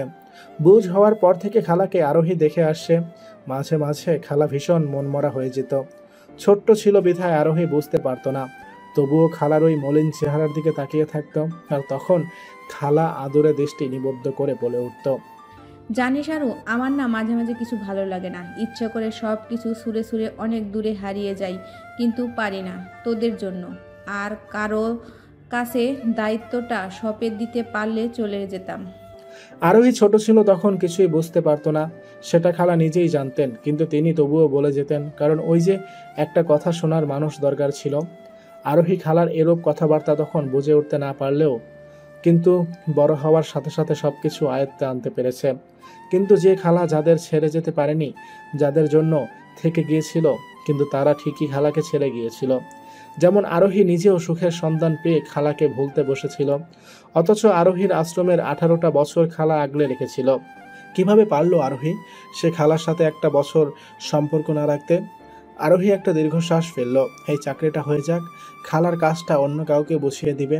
দরকার হলে এই চাকরির পাশাপাশি খালার কাজটা সে নিজেই নিবে। এরপর খালাকে আপন করে নিয়ে আসবে নিজের কাছে। তারপর নিজে একটা ছোট্ট ঘর নিয়ে সেখানে খালা আর সে মিলেমিশে সুখে থাকবে। সুখে থাকবে ভাবতেই তার ঠোঁটে তাচ্ছিল্য হাসির আভাস দেখা গেল। তার আবার সুখ? এত ভালো থাকার অভিনয় করলেই কি ভালো থাকা যায়? রুহান আর এই পরিবারের সাথে মিলেমিশে থাকতে থাকতে হয়তো দিনটি পার হয়ে যায়, কিন্তু রাতটা তো অনেক দীর্ঘ রাত মনে হয় তার। এক একটা রাত যে কত কষ্টে, কত চোখের পানি ফেলতে ফেলতে শেষ হয় সেটা কে জানে। আরোহীর মা। কারো কণ্ঠস্বর শুনেই আরোহীর ধ্যান ভাঙতেই দেখল আমেনা আহমেদ তার সামনে দাঁড়িয়ে আছে। জি জি জি, বলুন খালা। তোমাকে চিন্তিত দেখাচ্ছে। রোহান তোমাকে ধরে দাঁড়িয়ে আছে, তুমি বোধহয় খেয়াল করনি। আমেনা আহমেদের কথা শুনে আরোহী নিচের দিকে দৃষ্টি দিতেই দেখল রুহান তার শাড়ির আঁচল ধরে তারই দিকে তাকিয়ে আছে। রুহানের সেই দৃষ্টি দেখে আরোহীর ভীষণ মায়া হলো। সে দ্রুত কোলে তুলে নিল রুহানকে। এই ছেলেটা 2 দিনে তার মনে সবার প্রথমেই জায়গা করে নিয়েছে। তার মা হওয়ার শখ কয়েকদিনের জন্য হলেও পূর্ণ করেছে এই ছেলেটা। চাকরিটা পেয়ে চলে গেলে সে কিভাবে থাকবে একে ছাড়া? আরোহী আর কিছু না ভেবে সামনে দাঁড়িয়ে থাকা আমেনা আহমেদের দিকে দৃষ্টি দিল। উনি আরোহীর সামনে দাঁড়িয়ে উসখুস করছে। তা দেখে আরোহী মুচকি হেসে বলে উঠল, খালা কিছু বলবেন? না, বলছি কি, তোমার চাকরিটা না করলে হয় না। আমাকে তো খালা ডাকো। মনে করো আমি সত্যি তোমার খালা। আর রুহানকে ছাড়া থাকতে পারবে তুমি? ছেলেটাও 2 দিনে তোমাকে পেয়ে আর কাউকে খুঁজছে না। নিহাল তো বলেই দিয়েছে যে তার ছেলের কি হলো হঠাৎ করে যে প্রাণপ্রিয় বাবাকে আর খুঁজছে না। হয়তো ছেলের জন্য বাকি সার্জারির জন্য কাউকে বুঝিয়ে দিয়ে চলে আসবে। আরোহী বিনিময়ে কোনো জবাব দিল না। খালাকে কোনো মতেই বুঝিয়ে ইন্টারভিউর জন্য পরিপাটি হয়ে বের হলো। তার মাথার উপর অনেক দায়িত্ব। সে দায়িত্বগুলো পালন করার জন্য হলেও তার চাকরি পেতে হবে। অনেক বড় হওয়ার বাকি আছে তার। যথা স্থানে গিয়ে পৌঁছাতেই আরোহীর ডাক আসলো। সে উঠে অনুমতি নিয়ে ঢুকতেই একজন মধ্যবয়স্ক লোককে বসে থাকতে দেখল। আরোহী বুঝতে পারলো হয়তো ওনারই অফিস এটা। সে ওনার সামনে দাঁড়িয়ে সালাম দিতেই উনি বসতে বলল। উনি আরোহীর নেওয়া কাগজপত্রগুলো দেখে দূরে সরিয়ে রাখলো। আরোহী ভেবেছিল উনি চাকরির যোগ্যতা নিয়ে কথা বলবেন, কিন্তু না, কাগজপত্র দেখেই উনি আরোহীর দিকে এক অন্য দৃষ্টিতে দেখল। ডিভোর্সি? জি। চাকরি দরকার? আরোহীর মাথা নাড়তেই লোকটি আবারও আগের ন্যায় দৃষ্টিতে আরোহীকে নিচ থেকে উপরে দেখে নিল। চাকরি তো অনেক আছে, কিন্তু তা তোমার যোগ্যতা অনুসারে নয়। কিন্তু আমি তবুও তোমাকে দিতে পারি। কোন চাকরি দরকার তোমার? টাকা চাই? লোকটির কথা বলা আর এমনভাবে তাকানোর অর্থ বুঝতে পেরে আরোহীর ঘৃণায় গা রিরি করে উঠল। সে আর চুপ না থেকে উঠে দাঁড়ালো। তোদের মতো মুখোশ পরা মানুষদের ধরে থাপড়ানো উচিত। বলতে গিয়েও আরোহীর মুখ সামলে নিল, কারণ এই লোকটির অফিস। কিছু হলেই আরোহীর বিপত্তি। সে লোকটির সামনে থেকে চৌ মেরে নিজের কাগজপত্রগুলো নিয়ে কেবিন ছেড়ে বেরিয়ে গেল। যত আশা নিয়ে বেরিয়েছিল ততটা ভারাক্রান্ত মন নিয়ে বাসায় ফিরেছিল। আরোহী ভেবেছিল আজ হয়তো চাকরিটা হয়েই যাবে, অন্তত সবচেয়ে নিম্ন পদের হলেও একটা চাকরি পাবে ভেবেছিল। কিন্তু দুনিয়া যে বড়ই কঠিন। এখানে ভালো মানুষের আড়ালেই কিছু কুৎসিত মানুষের বাস। একটা বাপের বয়সী মানুষও ছাড় দিচ্ছে না। এই দুনিয়াতে এক এক মানুষের এক এক রূপ। সবাই কি বাবার মতো ভালো হতে পারে না? সবার মন মানসিকতার ভেতরে যদি রাখতো যে আমি আমার সন্তানদের জন্য যেমন আদর্শ, তেমন অন্যদের জন্য আদর্শ হব, মন মানসিকতা বদলালেই দুনিয়াটা সুন্দর হতো। আরোহী মলিন শ্বাস ফেলল। আজকের আশাটাও গেল, কিন্তু সে হাল ছাড়বে না কিছুতেই। এসব ভাবতে ভাবতেই বাসার উদ্দেশ্যে রওনা দিল। আজ আরিয়ান ফিরবে। 2 দিনের সময়টা মনে হচ্ছে যেন অনেক দীর্ঘ। এই প্রথম আরোহীর সাথে এতদিন যোগাযোগ ছিল না। প্রতিবার এরকম কাজে বাইরে গেলেও আরোহীর সাথে দিন শেষে রাতে ঠিকই কথা হতো, আর নয়তো আরোহী নিজেই দিনে কয়েকবার কল করে খেয়েছে কিনা, ফ্রেশ হয়েছে কিনা এসব বলে বলে আরিয়ানকে বিরক্ত বানিয়ে ফেলত। কিন্তু এইবার আর করেনি। উল্টো আরিয়ান রাতে কল করেই মোবাইল বন্ধ পেয়েছিল। টানা 2 দিন তার মোবাইলে সংযোগ পায়নি। স্নেহা আর মায়ের সাথে ঠিকই কথা হয়েছিল, কিন্তু শুধু আরোহীর সাথেই হয়নি। তাই আরিয়ান একরকম ফুরফুরে মেজাজে বাসার উদ্দেশ্যে রওনা দিল। আরিয়ান বিমর্ষ চেহারায় বসে আছে। মাথায় হাত দিয়ে তার নিজের চুল টেনে ছিঁড়ে ফেলতে ইচ্ছে করছে। যত খুশি হয়ে বাসায় এসেছিল, দরজা দিয়ে ঢুকতেই সব খুশি উধাও হয়ে গিয়েছে। পাশেই স্নেহা আর লুৎফা বেগম দাঁড়িয়ে আছে। তারা একজন আরেকজনের দিকে কিছুক্ষণ পর পর তাকাচ্ছে। স্নেহাকে ভয় পাওয়া অবস্থায় দেখা গেল। লুৎফা বেগম স্নেহার এমন ভয়ের দৃষ্টি দেখে চোখ দিয়ে আশ্বাস দিল যে ভয় পাওয়ার কিছু নেই, যা করার তিনি নিজেই করে নেবেন। লুৎফা বেগম দৌড়ে রুমের দিকে এগিয়ে গেল। এরপর আবারও অস্থির চিত্তে হাতে একটা কাগজ নিয়ে হাজির হলো। দেখ বাবা দেখ। লুৎফা বেগমের হাত থেকে এগিয়ে দেওয়া কাগজটার দিকে আরিয়ান এক পলক তাকালো জিজ্ঞাসু দৃষ্টিতে। লুৎফা বেগম ইশারা দিয়ে কাগজটা নিতে বলতেই আরিয়ান কাগজটা নিল। 2 হাতে কাগজটা ধরে দৃষ্টি দিতেই সে স্তব্ধ হয়ে গেল। আরে এটা তো ডিভোর্স পেপার। লুৎফা বেগম যেন এই সুযোগেরই অপেক্ষায় ছিলেন। তিনি মুখটাকে কাদো কাদো করে বলে উঠলেন, সেটাই আর কি, নিচে দেখ। লুৎফা বেগমের কথা অনুসারে আরিয়ান নিচের দিকে তাকাতেই আরোহীর সাইন দেখে আরও একবার শক খেলো। আরোহীর সাইন জলজল করছে। আরিয়ানের মনে হচ্ছে ওই একটা সাইনই যেন আরিয়ানের চোখের দৃষ্টি কেড়ে নিচ্ছে। আরু আমাকে ডিভোর্স দিয়েছে। বিড়বিড় করে আওলার। তার এখনও বিশ্বাস হচ্ছে না যে আরোহী তাকে ডিভোর্স দিয়েছে। সে দ্রুত পায়ে উঠে ড্রয়িং রুম থেকে ঘরের প্রতিটা রুমে আবার গেল। আনাচে কানাচে সব জায়গায় খুঁজল। ঘরে আরোহীর কোনো ছায়াও পেল না। আরিয়ানকে বিধ্বস্ত দেখাচ্ছে। তার বিশ্বাস আরোহী এখানেই আছে আর থাকবে। আরোহীর কোথাও যাওয়ার জায়গা নেই। ও কই যাবে? আরিয়ান দ্রুত সব রুম খুঁজেও যখন আরোহীকে পেল না, তখন ড্রয়িং রুম এসে আবারও ডিভোর্সের কাগজটা নিয়ে এসে ধপ করে বসে পড়ল। এই আরিয়ানের এই অবস্থা দেখে লুৎফা স্নেহা বেগমকে ইশারা করল, আগুনে ঘি ঢালার সময় এখনই।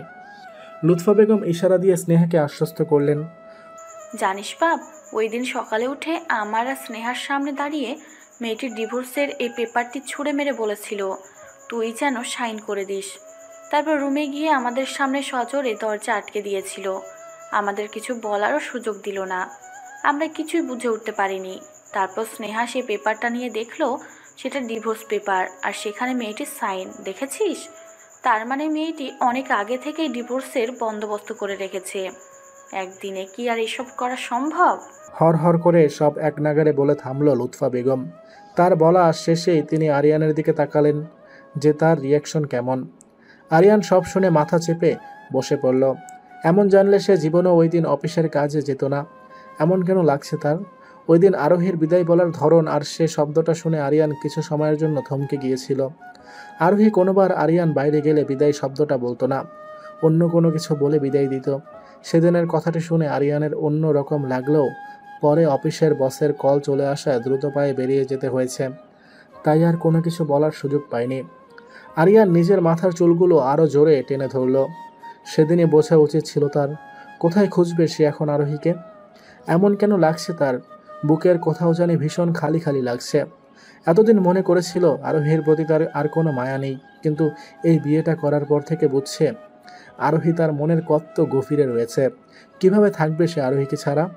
আরোহী রান্নাঘরে আমেনা আহমেদের সাথে হাতে হাতে এটা ওটা এগিয়ে দিচ্ছিল।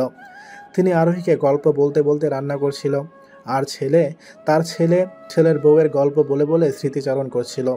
আমার নিহাল অনেক জেদি একটা ছেলে, কোনো কিছু তার চাই মানে চাই। মিথিলাকেও সেভাবেই বিয়ে করেছিল। মিথিলার বিয়ে হওয়ার পর পর তাদের প্রেম কাহিনীটা প্রায় সময় আমাকে বলে বলে হাসাতো।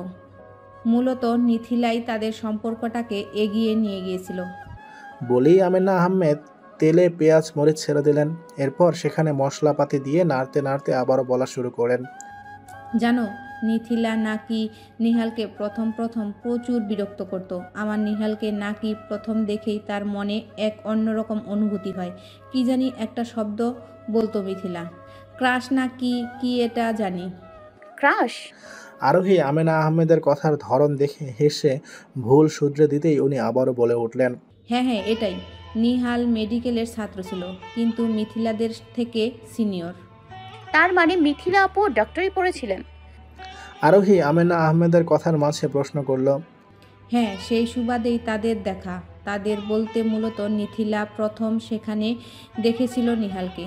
এরপর থেকে নাকি টানা 1 বছর নিহালকে দেখত। এর পরের বছর থেকে নিহালের পিছনে ঘুরঘুর করা শুরু করলো। নিহাল প্রথম প্রথম না কি অনেক রেগে যেত। একবার কি হয়েছে জানো? আরোহী এদের প্রেম কাহিনীর শুরুটাতে ভীষণ আকর্ষণ বোধ করছিল, তাই সেও প্রতি উত্তরে জিজ্ঞেস করল যে কি হয়েছে? নিহালের পেছনে বেশি ঘুরঘুর করত, তাই সে মিথিলার আচরণে সহ্য করতে না পেরে থাপ্পড় মারতে গিয়েছিল। কি বলেন? তারপর মেরেছে নাকি? না, আবার মারেনি। আমার ছেলে মেয়েদের কাছে কম ঘেঁষত, আর কোনো মেয়ে ওর পাশে ঘেঁষতে চাইলেও রেগে যেত, আর মেয়েদেরকে সম্মানও করত প্রচুর। কিন্তু মিথিলার এরূপ আচরণে টানা 1.5 বছর অতিষ্ঠ হয়ে মারতে গিয়েছিল। মিথিলা অবশ্য বুঝে গিয়েছিল যে নিহাল কোনো দিনও মেয়ের গায়ে হাত তুলবে না, হয়তো ভয় দেখাচ্ছে। যখন ভয় দেখানোর পর মিথিলা ভয় পেল না, তখন নিহাল বুঝে নিয়েছে যে এই মেয়ে তাকে সহজে ছাড়বে না। এরপর 1 মাস ভালোই কাটলো তাদের দুজনের। নিহাল ডাক্তারি পড়া শেষে চাকরি নিয়ে মিথিলাকে 5 মাস পর একেবারে বউ রূপে বাসায় এনেছিল। আরোহী এদের প্রণয়ের কাহিনী শুনতে শুনতে বিভোর হয়ে গেল। কত কষ্টে মিথিলা সুখের সন্ধান পেল, কিন্তু সেই সুখ তার কপালে বেশি দিন সইল না। নিয়তি এত নিষ্ঠুর হয়, সেই মেয়েটা সুখের সময়ই হারিয়ে গেল। একবারের জন্য চলে যেতে হলো। নিজের সবচেয়ে সুখ যার মধ্যে নিহিত, সেই বাচ্চাটাকেই দেখে যেতে পারল না। আরোহীর হুট করে একটা ইচ্ছে হলো, যদি তার এই প্রাণটার বিনিময়ে হলেও মিথিলা বেঁচে থাকতো, তাহলে হয়তো একটা সুখের সংসার বেঁচে থাকতো। হঠাৎ এমন সময় রুহানকে দৌড়ে আসতে দেখে আরোহী ফিরে তাকাতেই দেখলো রুহান হাতে মোবাইল নিয়ে আরোহীর দিকে তাক করে বলে উঠল, বাবাই বাবাই, আমার নতুন আন্টিকে দেখবে তুমি? এই দেখো। আরোহী স্ক্রিনে দৃষ্টি দিতেই দেখতে পেল ওই পাশের মানুষটা নিচের দিকে তাকিয়ে কি একটা যেন লিখছে। আরোহী বুঝতে পারল ইনিই হয়তো নিহান, হয়তো ছেলের সাথেও কথা বলছে আর নিজের কাজও করছে। আমেনা আহমেদ রুহানের কথা শুনে দ্রুত এগিয়ে এসে রুহানের হাত থেকে মোবাইল নিয়ে নিল। বিপরীত পাশের মানুষটিকে কিছু একটা করতে দেখে তিনি রেগে যাওয়া কণ্ঠে বলে উঠল, এই সারাক্ষণ খালি এগুলো কি করিস? আমেনা আহমেদের কণ্ঠস্বর পেতেই মানুষটি তার সামনে কাগজপত্র সরিয়ে স্ক্রিনে দৃষ্টি দিয়ে হাসল। আর বলো না মা, আরেকটা সার্জারি পড়ে গিয়েছে, কিছু কাজ করছিলাম। কেমন আছো তুমি? আর বাবা কেমন আছে? ভালোই। ফিরবি কখন? কয়েকদিনের মধ্যে ফিরবো। বাবাকে দেখাও দেখি। রুহানা জ্বালাচ্ছে নাকি? তোদের বলছিলাম না, আরোহী আসার পর থেকে তোর আর তেমন জ্বালায় না, একদম লক্ষ্মী ছেলে হয়ে গিয়েছে। আমেনা আহমেদ কথা বলতে বলতে মোবাইল নিয়ে রান্নাঘর থেকে বেরিয়ে গেল। ওই পাশ থেকে আর কি বলল সেটা শোনা গেল না। আরোহী মলিন শ্বাস ফেলল। এতক্ষণ পাশে ছিল বিধায় সে স্ক্রিনে দেখেছিল মানুষটাকে। হুটহাট রুহান এমন কাজ করে ফেলে, আরেকটু হলেই তার প্রাণটাই হয়তো চলে যেত ভয়ে। এইবার বুঝতে পারল রুহান কার মতো হয়েছে। ছেলেটা পুরাই বাবার মতো হয়েছে, ফর্সা গোলগাল চেহারা। আরোহী একটা দীর্ঘশ্বাস ফেলল। মানুষটাও হয়তো বুকে এক একার সমান দুঃখ রেখে পরিবারের সাথে সুন্দরভাবে কথা বলছে। মানুষ উপরে দেখায় একরকম আর ভেতরে অন্যরকম। আমেনা আহমেদ রান্নাঘরের জানালাটা দিয়ে আদুরে তাকিয়ে বলা শুরু করলো, মিথিলা যখন এই ঘরে প্রবেশ করেছিল তখন থেকেই এই ঘরটা পরিপূর্ণ মনে হতো। আমার একটা মেয়ের শখ ছিল, কিন্তু সেটা পূর্ণ হয়নি। আমার ইচ্ছে ছিল এই ঘরে আলোকিত করে একটা মেয়ে আসবে, যে হবে অনেক বেশি চঞ্চল। সে মেয়েটা তার চঞ্চলতার পূর্ণ ঘর মাতিয়ে তুলবে। সেই ইচ্ছেটা নিহালের বউ আসার পরপরই পূর্ণ হয়েছিল। মিথিলা আসার পর ঘরটা পূর্ণ মনে হতো, কিন্তু আমেনা আহমেদের মনে করছিল মিথিলা আবারও তার পেশায় ফিরে যাবে। অবশ্য তিনি রাজিও ছিলেন, কিন্তু মনে করেন মেয়েদের একটা নির্দিষ্ট খুঁটি থাকা উচিত। কিন্তু মিথিলা আমার ভাবনা থেকে আরও এক ধাপ এগিয়েছিল। বিয়ের পর সময় ঘরটাকে নিজের ঘরের ছোঁয়াতে রাঙিয়ে তুলেছিল। মাত্র কয়েকদিনের ভেতরে বাড়ির সব কাইকে আপন করে নিয়েছিল। বিয়ের আগেই ডাক্তারি পুরো কোর্স শেষ করেছিল। কথা ছিল বিয়ের পর নিহালের সাথে একসাথে মিলেই পেশায় নিয়োজিত হবে, নিহালের হাসপাতালেই। কিন্তু মেয়েটার বিয়ের পর আর পেশাটাকে নিয়োজিত হয়নি। নিহালও কত করে বলেছিল, কিন্তু মিথিলা একটা কথা, সে এত সুন্দর একটা পরিবার পেয়েছে, পুরো দমে সেটাই সংসার করতে মনোযোগ দিবে। আমরাও এত করে বললাম, সে গেল না। অনেক লক্ষ্মী একটা মেয়ে ছিল আমার। জানো, রুহান হবে যে তখন আমার ছেলে মেয়ে দুটা কি যে খুশি। ছেলে মেয়ে বলতে? আরোহী শুধালো। মিথিলা আর নিহালের কথা বলছি। মিথিলাকে আমি মেয়েই ডাকতাম। মেয়েটা এই সংসারে আসার পর থেকে আমার মেয়ের শখটা পূর্ণ হয়েছিল। মিথিলা আপু রোহানকে দেখেনি খালা, তাই না? না রে, মেয়েটার সেই ইচ্ছাটা পূর্ণ হলো না। দেখে যেতে চেয়েছিল হাসপাতালে। রুহান হওয়ার পর বাচ্চাকে নিহালের কোলে দিতেই নিহাল হাসি মুখে চুমু এঁকে দিল। সেই বাচ্চাটিকে নিয়েই বলেছিল, আগে আমার মিথিকে দেখিয়ে আসি। কিন্তু ডাক্তাররা তখন এসে মিথিলার অবস্থা জানাতেই নিহাল রুহানকে আমার কোলে দিয়ে থিয়েটারের সামনে দৌড়ে গিয়েছিল। ওই হাসপাতালে নিহালের কর্মকর্তা ছিল আর বেশ জনপ্রিয়, তাই ডাক্তাররা অপারেশনের থিয়েটারের নিহালকে ঢুকতে দিয়েছিল। নিহালের চোখের সামনেই মিথিলা আমার মেয়েটা চলে গেল। নিহাল মেয়েটাকে তার থেকে একটা ফুটফুটে বাচ্চা হওয়ার খবর দিল ঠিকই, কিন্তু মেয়েটা তৎক্ষণাৎ হারিয়ে গেল। নিহাল নিজে ডাক্তার হয়েও সে বিশ্বাস করেনি যে মিথিলা হারিয়ে গেছে। সে ভেবেছিল মিথিলা বুঝি জ্ঞান হারিয়েছে হয়তো। সেদিন নিহালের কি যে পাগলামি! জীবনে এই প্রথম আমার ছেলেটাকে এভাবে কাঁদতে দেখেছিলাম। এরপর প্রায় 2 মাস হয়ে যাওয়ার পরও নিহাল স্বাভাবিক হতে পারেনি। ধীরে ধীরে আস্তে রোহানের দিকে তাকিয়ে নিজেকে স্বাভাবিক জীবনে ফিরিয়ে এনেছে। সেই দিনগুলো মনে পড়লে এখনও খারাপ লাগে। আমার লক্ষ্মী মেয়েটা হুট করে চিরতরে হারিয়ে গিয়েছিল। এরপর থেকে এই বাসায় সবাই এমনই মুখে উপর হাসি আনতো, শুধুমাত্র রোহানের জন্যই। আর আমার ছেলেটা একদম চুপচাপ হয়ে গিয়েছিল, আর কোনো কিছুই বায়না ধরে না, গম্ভীর হয়ে গিয়েছে। ছেলেটাকে কত করে বললাম যে আমাদের শেষ বয়স হয়েছে, যাতে একটা বিয়ে করে, কিন্তু ছেলেটা কিছুই বলে না। চুপচাপ রোহানের দিকে তাকিয়ে বুঝিয়ে দেয় যে তোমাদের জন্য বিয়ে করলেও আমার ছেলের মা পাবে না। বলতে বলতেই আমেনা আহমেদের চোখের কার্নিশ দিয়ে অশ্রু গড়িয়ে পড়ল। আমেনা আহমেদের কথা শুনে আরোহীও চোখ দিয়ে অশ্রু গড়িয়ে পড়ল। আপুটার কপালে সুখ বুঝি বেশি সময়ের জন্য ধরা দেয়নি। খালার কথা শুনে বুঝলো মেয়েটা টানা 2 বছর একতরফা ভালোবেসে নিহান নামক মানুষটার পেছনে ঘুরঘুর করেছিল। যারও বিয়ের পর সব সুখ এসে ধরা দিল, তখনই হুট করে চলে যেতে হলো। আহা জীবন! আরোহীর হুট করে একটা ইচ্ছে হলো। সে ভাবলো সেদিন মেয়েটার বদলে যদি তার জীবন চলে যেত, অন্তত আজকে একটা অনেক সুখের সংসার হতো। একটা প্রাণের বিনিময়ে যদি আরেকটা দিতে পারতো।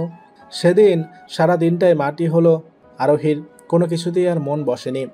রুহানের সাথেও আর হেসে খেলে কথা বলা হয়নি। রুহানকে খাবার খাইয়ে ঘুম পাড়িয়ে দিতেই বাধ্য ছেলের মতো ঘুমিয়ে পড়েছিল। এই ছেলেটাও হয়েছে একদম বুঝদার। হয়তো মা নেই, বাবা সবসময় কাছে থাকে না, তাই নিজে থেকেই বুঝদার হয়ে উঠেছিল। আরোহী জানালার কাছ থেকে এগিয়ে গিয়ে রুহানের পাশে বসল।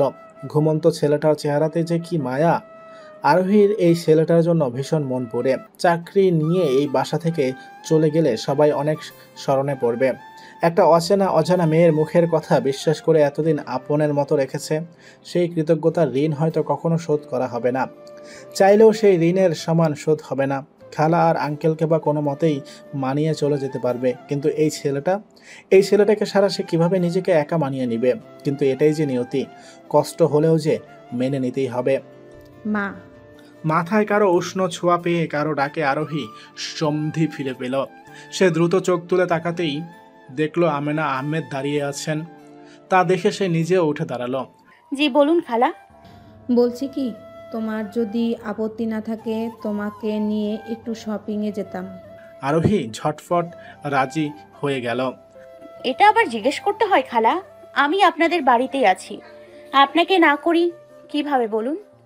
না, এটা বলে আমাকে লজ্জিত করো না। কতবার বলেছি আমাকে তুমি খালা ডাকো, তাহলে আপনি ভাইবো। তোমার ইচ্ছা থাকলে চলো, এখন রুহান ঘুমিয়ে আছে, চট করে গিয়ে চলে আসতে পারবো। আর উঠে গেলে রুহানকে ফোনে জানিয়ে দিতে বলেছি, ততক্ষণ চলে আসবো। ততক্ষণে তোমার আঙ্কেল আসেন ঘরে। আরোহী রুহানের ব্যাপারেই প্রশ্ন করতে নিচ্ছিল, আর আমেনা আহমেদ ঝটপট তার সব প্রশ্নের উত্তর এক নাগারে বলে দিতেই সে জানালো সে যেতে পারবে। এরপর দুজনেই খুব তাড়াতাড়ি বেরিয়ে গেল কাছের একটা শপিং সেন্টারে। সেখানে গিয়ে আরোহী ঘুরে ঘুরে আমেনা আহমেদকে এটা ওটা পছন্দ করে দিতেই তিনি সব প্যাক করে বিল পরিশোধ করে আরোহীর হাতে তুলে দিলেন। আরোহী ভ্রু কুঁচকে খালার দিকে জিজ্ঞাসা দৃষ্টিতে তাকাতেই তিনি হাসি মুখে বলে উঠলেন, এসব তোমারই জন্য মা, তোমার জন্য শপিং করব বলে আসতে চাইতে না, তাই এভাবে এনেছি তোমাকে সব তোমার পছন্দের শাড়ি। আরোহী প্রথমে আপত্তি জানালেও পরে আমেনা আহমেদের জোরাজোরিতে নিয়ে নিল। সে কৃতজ্ঞতা চোখে তাকালো। এখানে আসার পর খালাই নিজে থেকে 2টা শাড়ি দিয়েছিল, সেগুলোই এক এক দিন এক একটা বদলে বদলে পড়েছিল। ইনাদের ঋণ হয়তো কখনো শোধ করতে পারবে না আরোহী। রাতে সবাই ঘুমিয়ে যাওয়ার পর আরোহী রুমের ব্যালকনিতে এসে অন্ধকার আকাশের দিকে তাকিয়ে রইল। এই দুনিয়াদারি আর ভালো লাগছে না তার। দিন শেষে রাত আসলেই ওই মানুষটার কথা মনে আসতেই না চাইতেও চোখের কার্নিশ বেয়ে অশ্রু ঝরে পড়ে। ঠিক সে সময়ে বাসার নিচে একটা কালো গাড়ি এসে থামতেই আরোহী ভ্রু কুঁচকে তাকালো। সে রুমের ঘড়ির দিকে তাকিয়ে বিড়বিড় করে উঠল, রাত 2টা, এত গভীর রাতে ইনি কে? মানুষটাকে বাসার দিকে এগিয়ে আসতে দেখে আরোহী ভয় পেয়ে গেল। উপর থেকে বিধায় চেহারাটাও দেখা যাচ্ছে না ভালো মতো। এলোমেলো পায়ে মানুষটা বাসার দিকে পা বাড়ালো। ঠিক সে সময় বাসার কলিং বেলের শব্দ শোনা গেল। একবার বাজতেই আর কোনো শব্দ এলো না। বাসার সবাই ঘুমিয়ে পড়েছে বিধায় একবারের শব্দটাও কেউ শুনল না। আরোহী রুম থেকে বেরিয়ে ভয়ে ভয়ে সিঁড়ির কয়েক ধাপ পেরিয়ে নিচে নামতেই কট করে দরজা খুলে গেল। আরোহী ওখানেই জমে গেল। কে ইনি? ব্যালকনির এক কিনারে প্রাচীর ঘেঁষে দাঁড়িয়ে আছে আরোহী। চুলগুলো এলোমেলো হয়ে বাতাসের সাথে তাল মিলিয়ে উঠছে।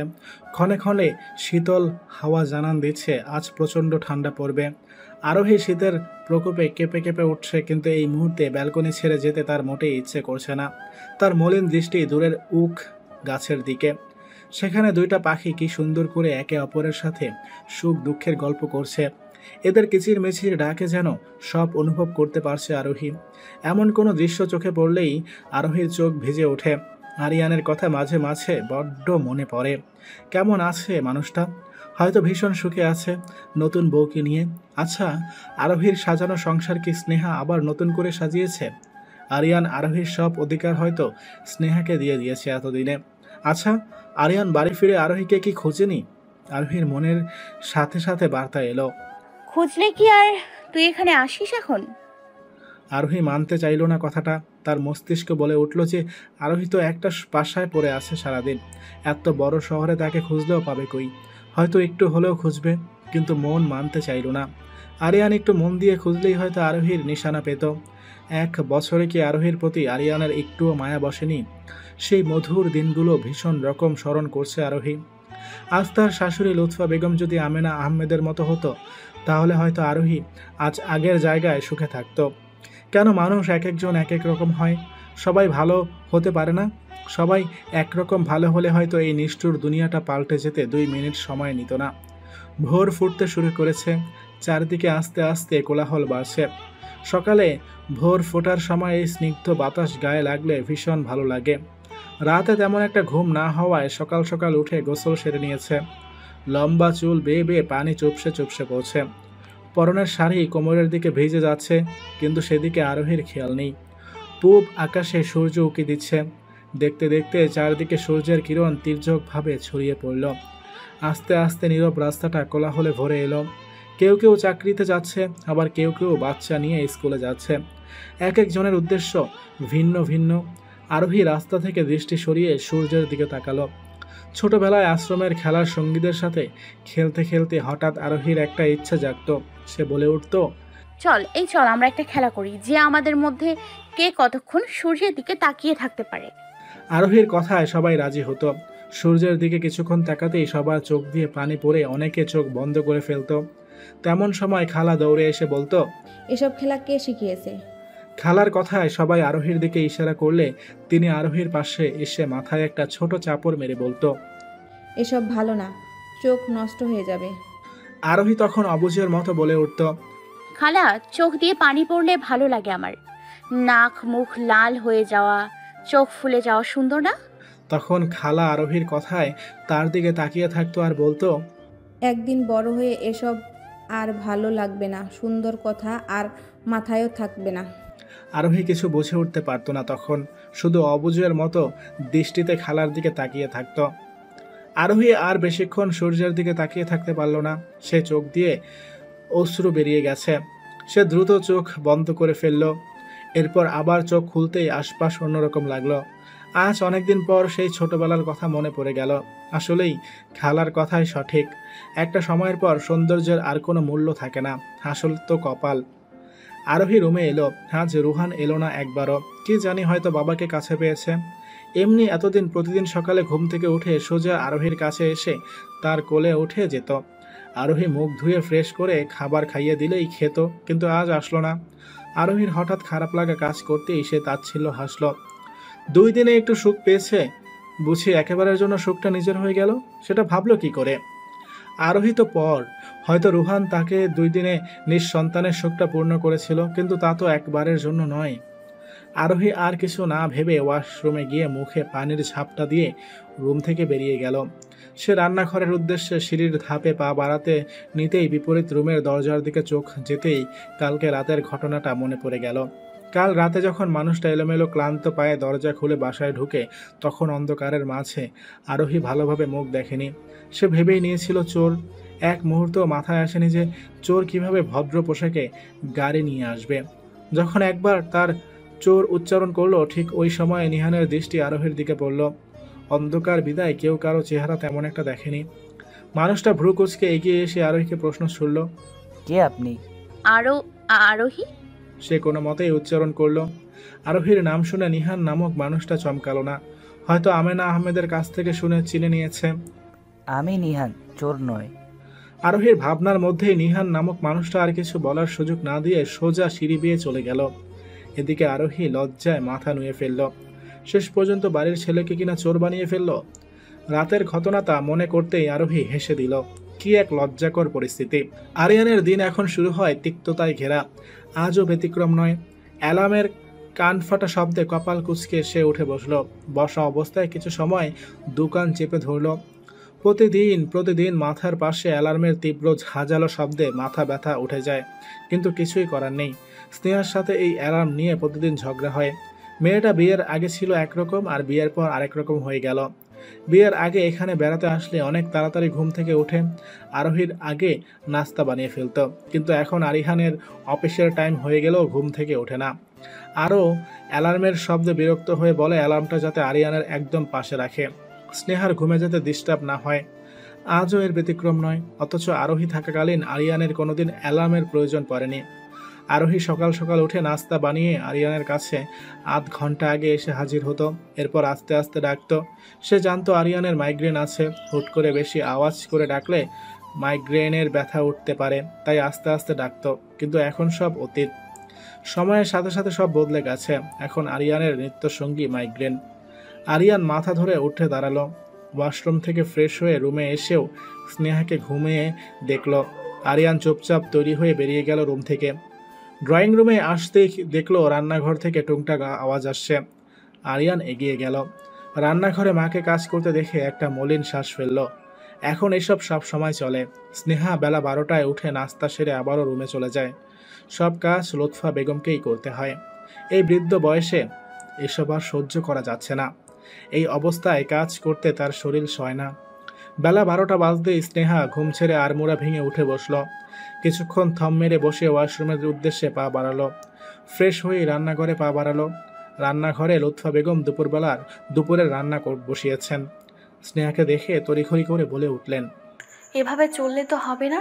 তুমি এই বাড়ির বউ, এটা তোমারই সংসার, আর যেটার জন্যই তোমাকে আনা। আশা করছি যে যে কথাগুলো বোঝাতে চাচ্ছি বুঝে নিয়েছো। লুৎফা বেগমের কথা শুনে স্নেহা মাছি তাড়ানোর ভঙ্গিমায় হাত নাড়ালো। নাস্তার প্লেট হাতে নিয়ে রান্নাঘর ছাড়তে ছাড়তে বলল, ও খালা, আমি এই বাড়ির বউ হলে তুমি কি? আর এই সংসার আমার বলতে কি বোঝাতে চাচ্ছ? কাজ করতাম তাহলে সেদিক দিয়ে তোমারও সব কাজ করা উচিত, কারণ এই সংসার তোমারও। আমাকে আরোই ভাবলে ভুল করবে। আর হ্যাঁ, কি যেন বললে, আমাকে যেটার জন্য আনা মানেটা কি?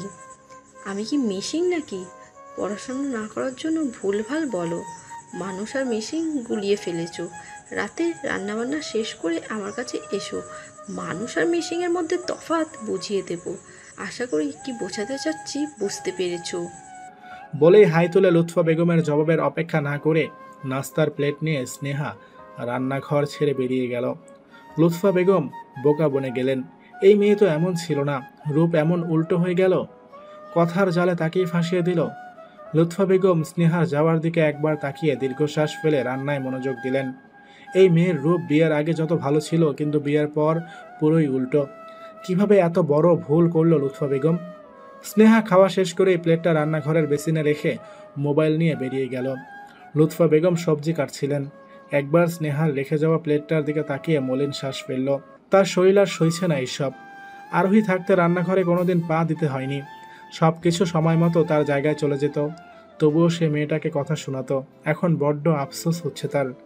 এত বছরের জীবনে মনে হচ্ছে এর চেয়ে বড় ভুল আর করেনি। দেখতে দেখতে আরও কয়েকদিন কেটে গেল।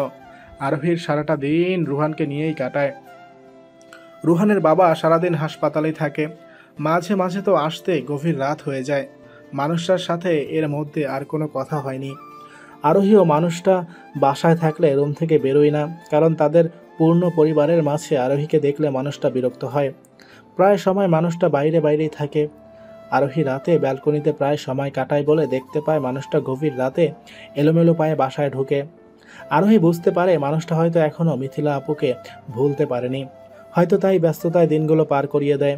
গভীর রাত আজ। রুহানের জ্বর ছিল অনেক। রুহানের বাবা 2 দিন ধরে শহরের বাইরে একটা সার্জারির জন্য নাকি গিয়েছে। এটা আমেনা আহমেদের কাছ থেকেই শুনেছিল আরোহী। বাইরে বিধায় রুহানের ব্যাপারটা আর বলা হয়নি। অবশ্য সারাদিন আরোহীর সেবায় রুহানের জ্বর এখন অনেকটাই কমে গেছে। রুহান বায়না ধরেছিল সে আজ আরোহীর সাথেই ঘুমাবে। জ্বরের ঘোরে ছেলেটা আজে বাজে বকছে, মাকে ডাকছে শুধু, তাই আরোহী নিজের কাছে রেখে দেয়। এতক্ষণ আমেনা আহমেদ ছিল। রুহান ঘুমিয়ে পড়ার পর আরোহী জোর করে পাঠিয়ে দিয়েছে ওনাকে, কারণ বেশি রাত জাগলে উনিও অসুস্থ হয়ে পড়ে। রাতে রুহানের জ্বর আবার বাড়লে ওনাকে ডাকতে বলে গিয়েছে। উনি এসে ফাঁকে ফাঁকে দেখে যাবে বলায় আরোহী রুমের দরজা খোলাই রাখল। রাত জাগার অভ্যাস আরোহীর আছে। রুহানকে ঘুম পাড়িয়ে সে ব্যালকনিতে এসে দাঁড়ালো। কেন জানি রাতটাকে তার জানালার ধারে একবার না আসলে হয় না। রাতের আকাশ দেখতে হবেই হবে। অভ্যাসটা এখানে এসেই হয়েছে। বিয়ের পর ওই বাড়িতে থাকতে হয়নি।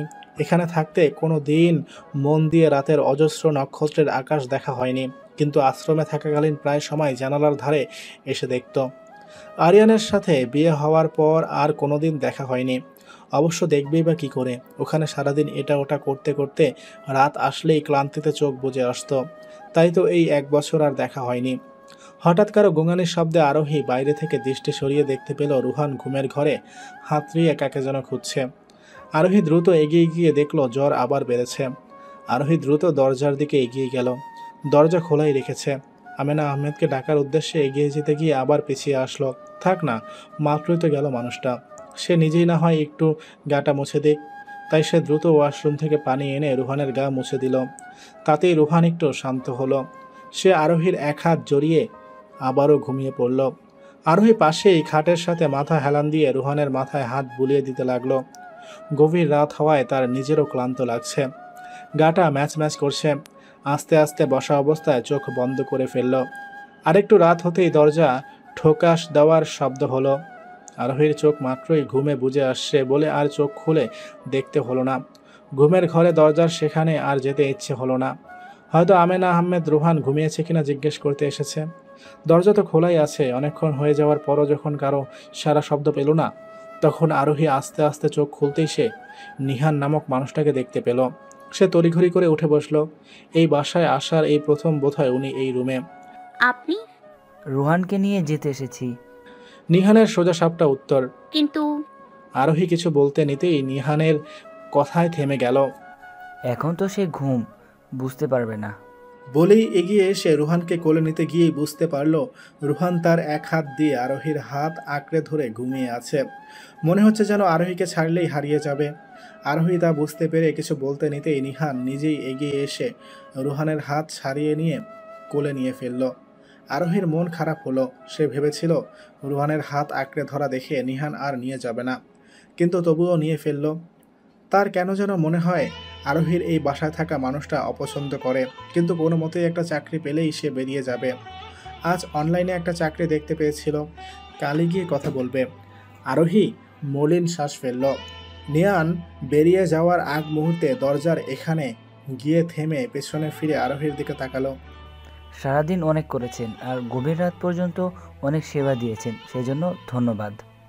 আরোহী খাটের দিকেই মন খারাপ করে তাকিয়েছিল। হঠাৎ কারো কণ্ঠস্বর শুনে দরজার দিকে দৃষ্টি দিতেই দেখল নিহান রুহানকে কোলে নিয়ে অবস্থায় দরজায় এখানে দাঁড়িয়ে আছে। তার দিকে তাকিয়ে কথাটা হয়তো বলেছে।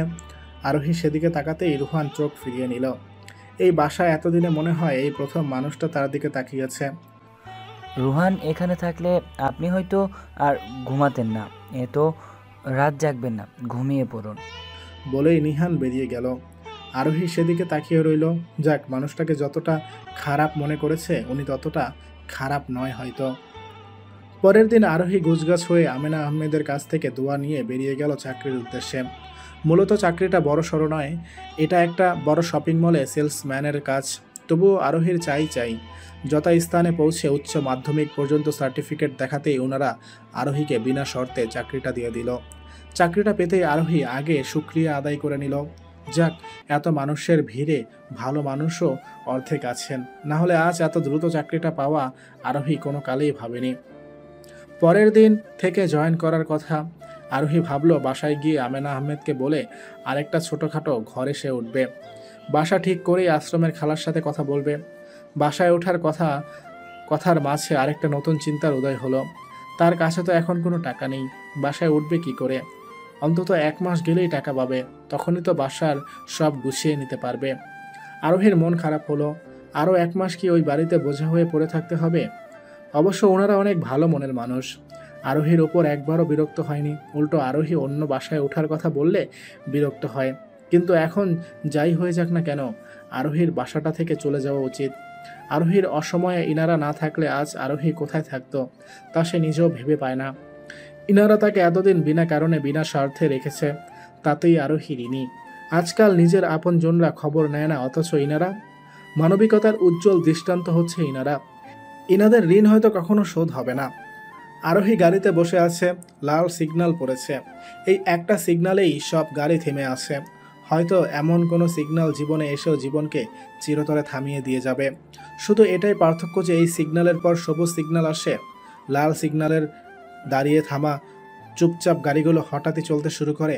আর জীবনে এই লাল সিগন্যালের পর সবুজ সিগন্যালের মতো আর কোনো সুযোগ আসে না। জীবন এত বৈচিত্র্যময়। আরিয়ান গাড়ির ভিতর বসে আছে। দীর্ঘক্ষণ যাবৎ লাল সিগন্যাল। ঢাকা শহরের এই বিষয়টি তার মোটেও পছন্দ নয়। আধ ঘন্টার রাস্তা যেতে 1 ঘন্টা পেরিয়ে যায়। এটা এখন একটা নিত্য নৈমিত্তিক ব্যাপার হয়ে দাঁড়িয়েছে। চারিদিকে ব্যস্ত শহরের কোলাহল ধ্বনি। আরিয়ান বিরক্ত দৃষ্টিতে জানালার কাছ গলিয়ে বাইরে দৃষ্টি দিল। আচমকা দৃষ্টি আটকে গেল বিপরীত পাশের একটা গাড়ির দিকে। গাড়ির ভিতর মলিন চেহারার অধিকারিণী সেই মেয়ের দিকে দৃষ্টি আটকে রইল। দীর্ঘ কতদিন পর আরিয়ান মনে করার চেষ্টা করল। প্রায় 1 মাস পর সেই চিরচেনা মুখটি দেখতে পাচ্ছে। খুব পরিচিত সেই মুখ। জানালার বাইরে মলিন দৃষ্টি দিয়ে আছে আরোহী। বুকের কোথাও জানি তীক্ষ্ণ ব্যথা অনুভব হচ্ছে আরিয়ানের। তার দৃষ্টি এখনও এই গাড়িটির দিকে। আরোহী মলিন দৃষ্টিতে তাকিয়ে আছে সামনের দিকে। আরিয়ানের বুক কাঁপছে। আরোহীকে একটু ছুঁয়ে দেওয়ার জেদ চেপেছে মনে। যদি পারতো। এমন কেন লাগছে তার? আরু আরু করে আপন মনে বিড়বিড় করে উঠল আরিয়ান। নিজেকে পাগল প্রায় মনে হচ্ছে। কত দিন পর এই চেহারাটি দেখার জন্য কত ছটফটি না করেছিল এতদিনে বুঝতে পারলো আরিয়ান যে এই মেয়েটির মধ্যেই তার সব তৃষ্ণা। আরিয়ান মাঝ রাস্তাতেই গাড়ি থেকে নেমে পড়ল। তার গন্তব্য বিপরীত পাশের গাড়িটি। সে গাড়িটির দিকে এগিয়ে যেতে নিতেই তার বুক ধরফর করে উঠল। বুকের কোথাও অস্থির অস্থির লাগছে। আরিয়ান কাঁপা কাঁপা পায়ে কয়েক কদম পা বাড়াতেই ঠিক সে সময় লাল সিগন্যালের বদলে সবুজ সিগন্যাল জ্বলে উঠল। সব গাড়ি হুড়মুড়িয়ে চলে যাচ্ছে। আরিয়ান আর পা বাড়াতে পারল না। অন্য গাড়িগুলোর সাথে সাথে আরোহীর গাড়িটাও চোখের পলকেই চলে গেল। আরিয়ান দ্রুত গাড়িতে উঠতেই আরোহীর ওই গাড়িটা নিমিষের মধ্যে বিলীন হয়ে গেল। সে মাথা চেপে ধরে চিৎকার করে উঠল। আরোহীকে আবারও হারিয়ে ফেলল সে। না, আমি ঠিকই খুঁজে নিব। আমার আরু এখানেই আছে। আপন মনেই বিড়বিড় করে বলে উঠল আরিয়ান।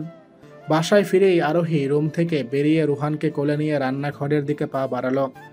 আমেনা আহমেদ কড়াইতে কি যেন ভাজছিলেন। আরোহীর অস্তিত্ব অনুভব করতে পেরে চুলোর কড়াইয়ে ঢাকনা দিয়ে হাসি মুখে আরোহীর দিকে ফিরল। তোর ইচ্ছা পূর্ণ হয়েছে। আরোহী হেসে আমেনা আহমেদকে জড়িয়ে ধরল। আজ তার খুশির দিন।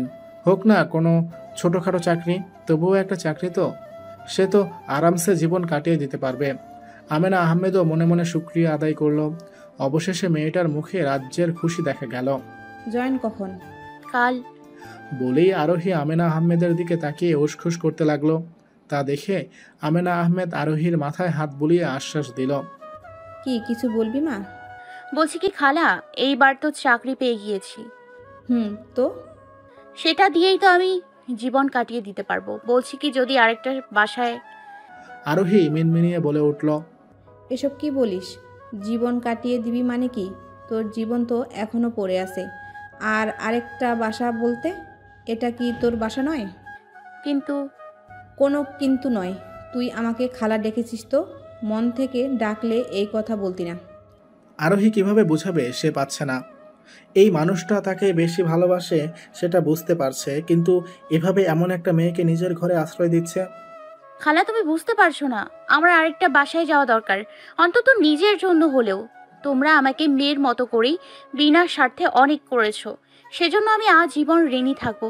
কিন্তু তাই বলে সুযোগকে সব সময় ব্যবহার করব? আরোহীর কথায় আমেনা আহমেদ কিছু সময় নিয়ে কি যেন ভাবলেন। এরপর মাথা উঁচু করে আরোহীর দিকে তাকিয়ে বলে উঠলেন। আচ্ছা, বিকেলে গিয়ে আমরা একসাথে বাড়ি দেখে আসব, ঠিক আছে?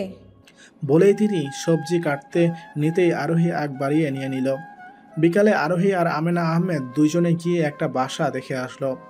মূলত আমেনা আহমেদ নিজেই আরোহীকে সেই বাসায় নিয়ে গিয়েছিল। বাসার মালিক আমেনা আহমেদের পরিচিত, তাই বিনা কথায় আরোহীকে বাসা ভাড়া দিয়ে দিয়েছে। কিন্তু অন্যরা আরোহী একা মেয়ে মানুষ থাকবে বলতেই সোজা মুখের উপর না করে দিয়েছিল। তাই আমেনা আহমেদ নিজের পরিচিত বাসায় নিয়ে গিয়েছিল। বাসা বলতে দুইটা ছোট্ট রুম, তা দিয়ে আরোহী ভালোভাবেই চলে যাবে।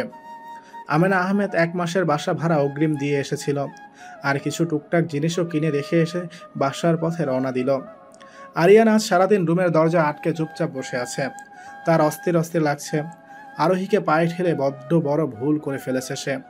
এই জীবনের প্রথম আরোহীর প্রতি তার সব অনুভূতি এসেছিল, কিন্তু সেই মেয়েটিকেই মায়ের কথায় দূরে সরিয়ে দিয়েছিল। কিভাবে আবার ফিরে পাবে তাকে? গভীর নিস্তব্ধ রাত, চারিদিকে নিস্তব্ধতা ঘিরে ধরেছে। আরোহী ব্যালকনিতে দাঁড়িয়ে শান্ত দৃষ্টিতে আকাশের দিকে তাকিয়ে আছে।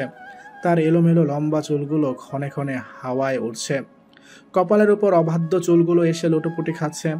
আরোহীর সরাতে ইচ্ছে করল না। পরনের শাড়ির আঁচল দমকা হাওয়ায় এলোমেলোভাবে উড়ছে। আরোহীর দৃষ্টি শান্ত। নিহালের আজ বাড়ি ফিরতে বেশ রাত হলো। অবশ্য রাত হয়েছে না সে নিজেই করেছে। তার ডিউটি অনেক আগেই শেষ হয়ে যায়। মাঝে মাঝেই দেরি হয়, কিন্তু সে প্রতিদিনই মা বাবাকে বুঝ দেয় যে ডিউটি ছিল।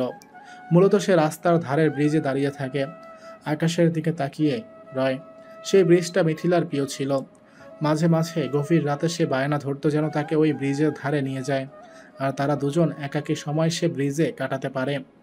মিথিলা কান পেতে শান্ত নদীর পানির কুলকুল শব্দ উপভোগ করত, সাথে জোর করে নিহানকেও শোনাতো, কিন্তু নিহানের কোনো কালেই পছন্দ ছিল না। মিথিলা চলে যাওয়ার পর নিহানও মন দিয়ে শুনে। কোনো কালই এই জায়গাটা তার পছন্দ ছিল না, কিন্তু মিথিলা চলে যাওয়ার পর সে এই জায়গায় মায়ায় গভীরভাবে জড়িয়ে পড়েছে। বাসার কাছে এসে নিহানের গাড়ি থামতেই সে গাড়ি থেকে নেমে পড়ল। বাসার দিকে পা বাড়াতে নিতেই উপরের ব্যালকনিতে দাঁড়িয়ে থাকা অন্য মনস্ক আরোহীর দিকে চোখ পড়ল। নিহান নিজেই ভাবনায় মশগুল হলো। এত রাত জাগে মেয়েটা? সে মলিন শ্বাস ফেলল। এই পৃথিবীতে এক একজনের কষ্টের প্রকাশ এক এক রকম। নিহান এক পলক আরোহীর দিকে তাকিয়ে দৃষ্টি সরিয়ে বাসায় যাওয়ার উদ্দেশ্যে পা বাড়ালো।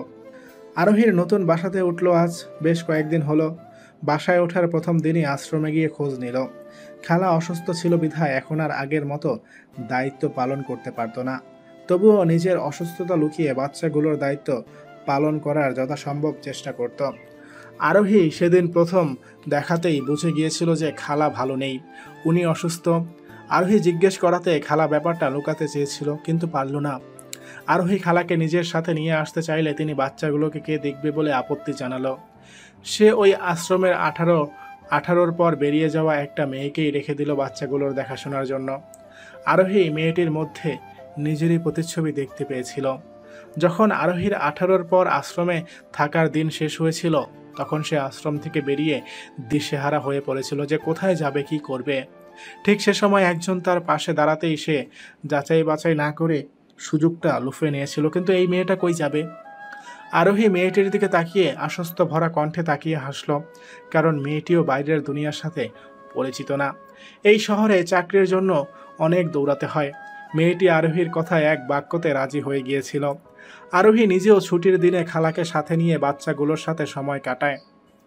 কেটে গেল আরও কয়েকদিন। আশ্রমের খালা এখন আরোহীর সাথেই থাকে। আরোহী দিনটা চাকরি করেই কাটিয়ে দেয়। সব মিলিয়ে ভালোই যাচ্ছে দিন, কিন্তু সারাদিনের ব্যস্ততা শেষে রাত হলেই কোথাও যেন কাটার মতো বিধে। এর মাঝে ওই দিনের পর আমেনা আহমেদ আর আসেনি বা খোঁজ নেয়নি, হয়তো অনুশোচনায় দগ্ধ হচ্ছে। আরোহী বাসায় ওঠার পর প্রায় দিন আমেনা আহমেদ রুহানকে সাথে নিয়ে আসতো। মাঝে মাঝে আরোহীর সাথে দেখা হতো, আবার মাঝে মাঝে হতো না। সেদিন এক সপ্তাহের মাথায় আমেনা আহমেদ আরোহীকে যেতে বললেন। মিথিলার মৃত্যুবার্ষিকী ছিল আর রুহানের জন্মবার্ষিকী। আরোহী বিনা বাধায় গেল। নিহানও ঘরেই ছিল। আরোহীকে দেখে নিহানের ভাবমূর্তি পরিবর্তন হলো। সে হয়তো আরোহীকে আশা করেনি। আরোহীর হুট করে সবাইকে অন্যরকম মনে হলো। আমেনা আহমেদ কিছু বলার আগেই নিহান আরোহীকে ডেকে নিয়ে গেল। এতদিনে এই প্রথম নিহানের রুমে, তাও বা সে নিজেই ডেকে এনেছে। আরোহীর কিছুই বোধগম্য হলো না। তার ভাবনার মাঝে নিহান বলে উঠল, আমি সোজাসাপটা কথা বলি, আপনাকে ডেকে আনার কারণও হচ্ছে এটা। আরোহী চুপচাপ দাঁড়িয়ে রইল। সে বুঝে উঠতে পারল না যে কি বলবে। হঠাৎ এমন আচরণ সবার। জি বলুন। আরোহীর সম্মতি পেয়ে নিহান আরোহীর দিকে শান্ত দৃষ্টিতে তাকালো। মা বাবা চাচ্ছেন আমি যেন আপনাকে বিয়ে করি, অন্তত রুহানের জন্য হলেও। আরোহী চমকে নিহানের দিকে তাকালো। সবার এতক্ষণ অন্যরকম আচরণের মানে বুঝে উঠতে পারল সে।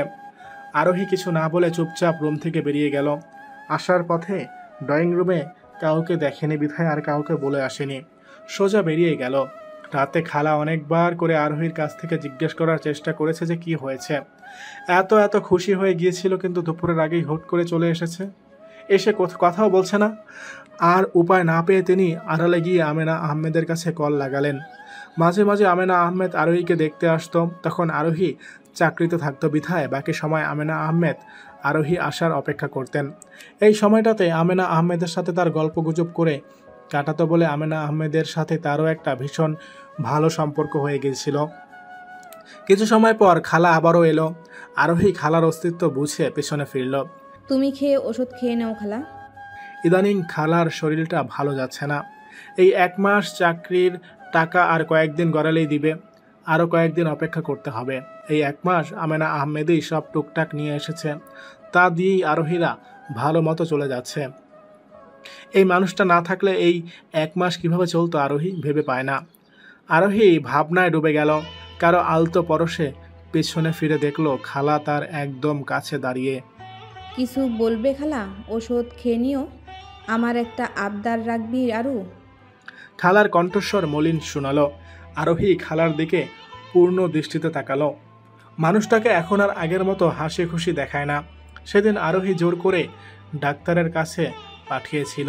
আরোহী নিজেও যেতে চেয়েছিল, কিন্তু খালা একাই চলে গিয়েছিল আর আরোহী চাকরিতে। সেদিনের পর থেকে খালার মুখ থেকে হাসি সরে গিয়েছিল। আরোহী বুঝে উঠতে পায় না, হুট করে মানুষটাকে ভীষণ অসুস্থ মনে হয়। মাথায় আবারও কারো স্পর্শে আরোহী ভাবনা থেকে বেরিয়ে এলো। সে তাকিয়ে দেখলো খালা তার দিকে তাকিয়ে আছে। ইদানিং কথায় কথায় বেশি অন্যমনস্ক হয়ে পড়ছে আরোহী। সে হেসে খালার উদ্দেশ্যে বলে উঠল, তুমি এভাবে বলছো কেন খালা? অবশ্যই রাখবো, তুমি বলো। তুই বিয়েটা করে নে মা। আরোহী শান্ত রইল, প্রত্যুত্তরে কোনো জবাব দিল না। তোর জীবন এখনো পড়ে রয়েছে মা। আমি আর কয়েকদিন বা বাঁচব। মানুষের সুখের জন্য হলেও একটা নিজের মানুষ থাকা দরকার, যাকে দিন শেষে সব কিছু বলা যায়। একদিন হয়তো আফসোস করবি। এই যে তুই রাতে এভাবে থাকিস, সেটা আমার ভালো লাগে না রে। যদি আমি না থাকি তুই আরও একা হয়ে পড়বি। আর আমেনা মানুষটা ভালো, যা শুনেছি নিহাল ছেলেটাও ভালো। নিহালের সাথে সাথে তোর একটা সুন্দর জীবন পাবি, তুই একটা পরিপূর্ণ পরিবার পাবি। আফসোস রইবে না আর। হয়তো তোর এই দুঃখগুলো ওই পরিবারে গিয়ে সুখে হয়ে পূর্ণ পাবে। আমি চাই তুই একটা সুন্দর ভবিষ্যৎ পাস। আরোহী জানে খালা তার নিজেরই কথা ব্যাখ্যা করছে। হয়তো এই বয়সে এসে নিজের একটা কাছের মানুষের অভাবে দগ্ধ হচ্ছে। আরোহী মলিন শ্বাস ফেলে জানালার বাইরে ব্যস্ত শহরের দিকে দৃষ্টি দিল। আরোহী আজ চাকরিতে গেল না। সে পাশাপাশি একটা কলেজে স্নাতকে অ্যাডমিশন নিয়েছে। 1 বছর আগে উচ্চ মাধ্যমিক দিয়েছিল, বিধায় বেশি বেগ পেতে হয়নি। কলেজ থেকে বের হতেই আকাশ কালো মেঘে ঢেকে গেল। সে দ্রুত পায়ে রাস্তার দিকে গাড়ির উদ্দেশ্যে এগিয়ে যেতেই ঝুপঝুপ করে বৃষ্টি নামল। সে দ্রুত দৌড়ে যাত্রী ছাউনির দিকে এগিয়ে যেতে নিতেই প্রায় ভিজে গেল। পরনের সাদা রঙের কুর্তিটা ভিজে অবস্থা কাহিল, চুলগুলো থেকে টপ টপ পানি পড়ছে। কোনো গাড়িও দাঁড়াচ্ছে না। চারিদিকে আস্তে আস্তে আরও অন্ধকার ঘনিয়ে আসতেই আরোহী ওড়না দিয়ে নিজেকে যথাসম্ভব আবৃত করে নিল। ঠান্ডা লাগছে বড্ড। উঠে আসুন। কারো চেনা কণ্ঠস্বর শুনতেই আরোহী সামনের দিকে তাকিয়ে দেখতে পেল রাস্তার বিপরীত পাশে নিহান গাড়ি থেকে ছাতা নিয়ে বের হচ্ছে। নিহানকে এই মুহূর্তে মোটেও আশা করেনি সে। দীর্ঘ 1 মাস পর দেখছে। নিহান আরেকবার বলতেই আরোহী গাড়ির উদ্দেশ্যে পা বাড়াতে নিতেই নিহান ইশারা দিয়ে ওখানেই দাঁড়াতে বলল। আরোহী দাঁড়িয়ে রইল। নিহান রাস্তায় এসে আশেপাশে গাড়ি আসছে কিনা দেখে ছাতা নিয়ে আরোহীর সামনে এসে দাঁড়ালো। চলুন। আরোহী এক পলক নিহানের দিকে তাকিয়ে ছাতার ভিতরে আসতেই নিহান হাঁটা ধরল। আরোহীর কানে তখন খালার কথাই বাজছে যে নিহালের কাছ থেকে তোর একটা সুন্দর জীবন পাবি। নিহান আরোহীকে পাশের সিটে বসতে বলতেই আরোহী গাড়িতে উঠে পড়ল। নিহান আরোহীর সিটের বাইরে থেকে দরজা বন্ধ করে ঘুরে নিজের ড্রাইভিং সিটে এসে বসল। কিছুক্ষণ চুপ থেকে বলে উঠল, দুঃখিত, আসলে ওই দিনের ব্যাপারটার জন্য আমি মা বাবার দিকেই তাকিয়ে রাজি হয়েছিলাম। ওনারা আপনি না হলেও অন্য কোনো মেয়ের সাথে আমার জীবন আবদ্ধ করতে বাধ্য করত।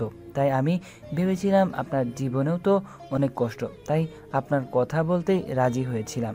আর হয়তো বাইরের কোনো মেয়ে আমার রুহানের অত যত্ন করতো না, কিন্তু আপনি প্রথম থেকেই রুহানকে একদম নিজের মতো করে যত্ন করেছেন। যেদিন রাতে রুহানের জ্বর ছিল সেদিন দেখেছিলাম আপনার পাশে পানির গামলা। সেদিনই বুঝে নিয়েছিলাম যে আপনি আমার রুহানের জন্য একদম পারফেক্ট। তাই এর পরে মায়ের কথা শুনে রুহানের চিন্তা করে আর না করতে পারিনি, কিন্তু আমি ভুল করেছিলাম। সেদিনের ঘটনাটা ভুলে যান। আরোহী বাহিরের থেকে দৃষ্টি সরিয়ে নিহানের দিকে তাকিয়ে মুচকি হাসল। তাতেই নিহান পুনরায় কথাটা বলার সাহস পেয়ে গেল। আপনি কি রুহানের মা হতে পারবেন? হ্যাঁ পারবো। রুহান আমার অপূর্ণ জীবনের পূর্ণতা। মুচকি হেসে সামনের দিকে তাকিয়ে বলে উঠল আরোহী।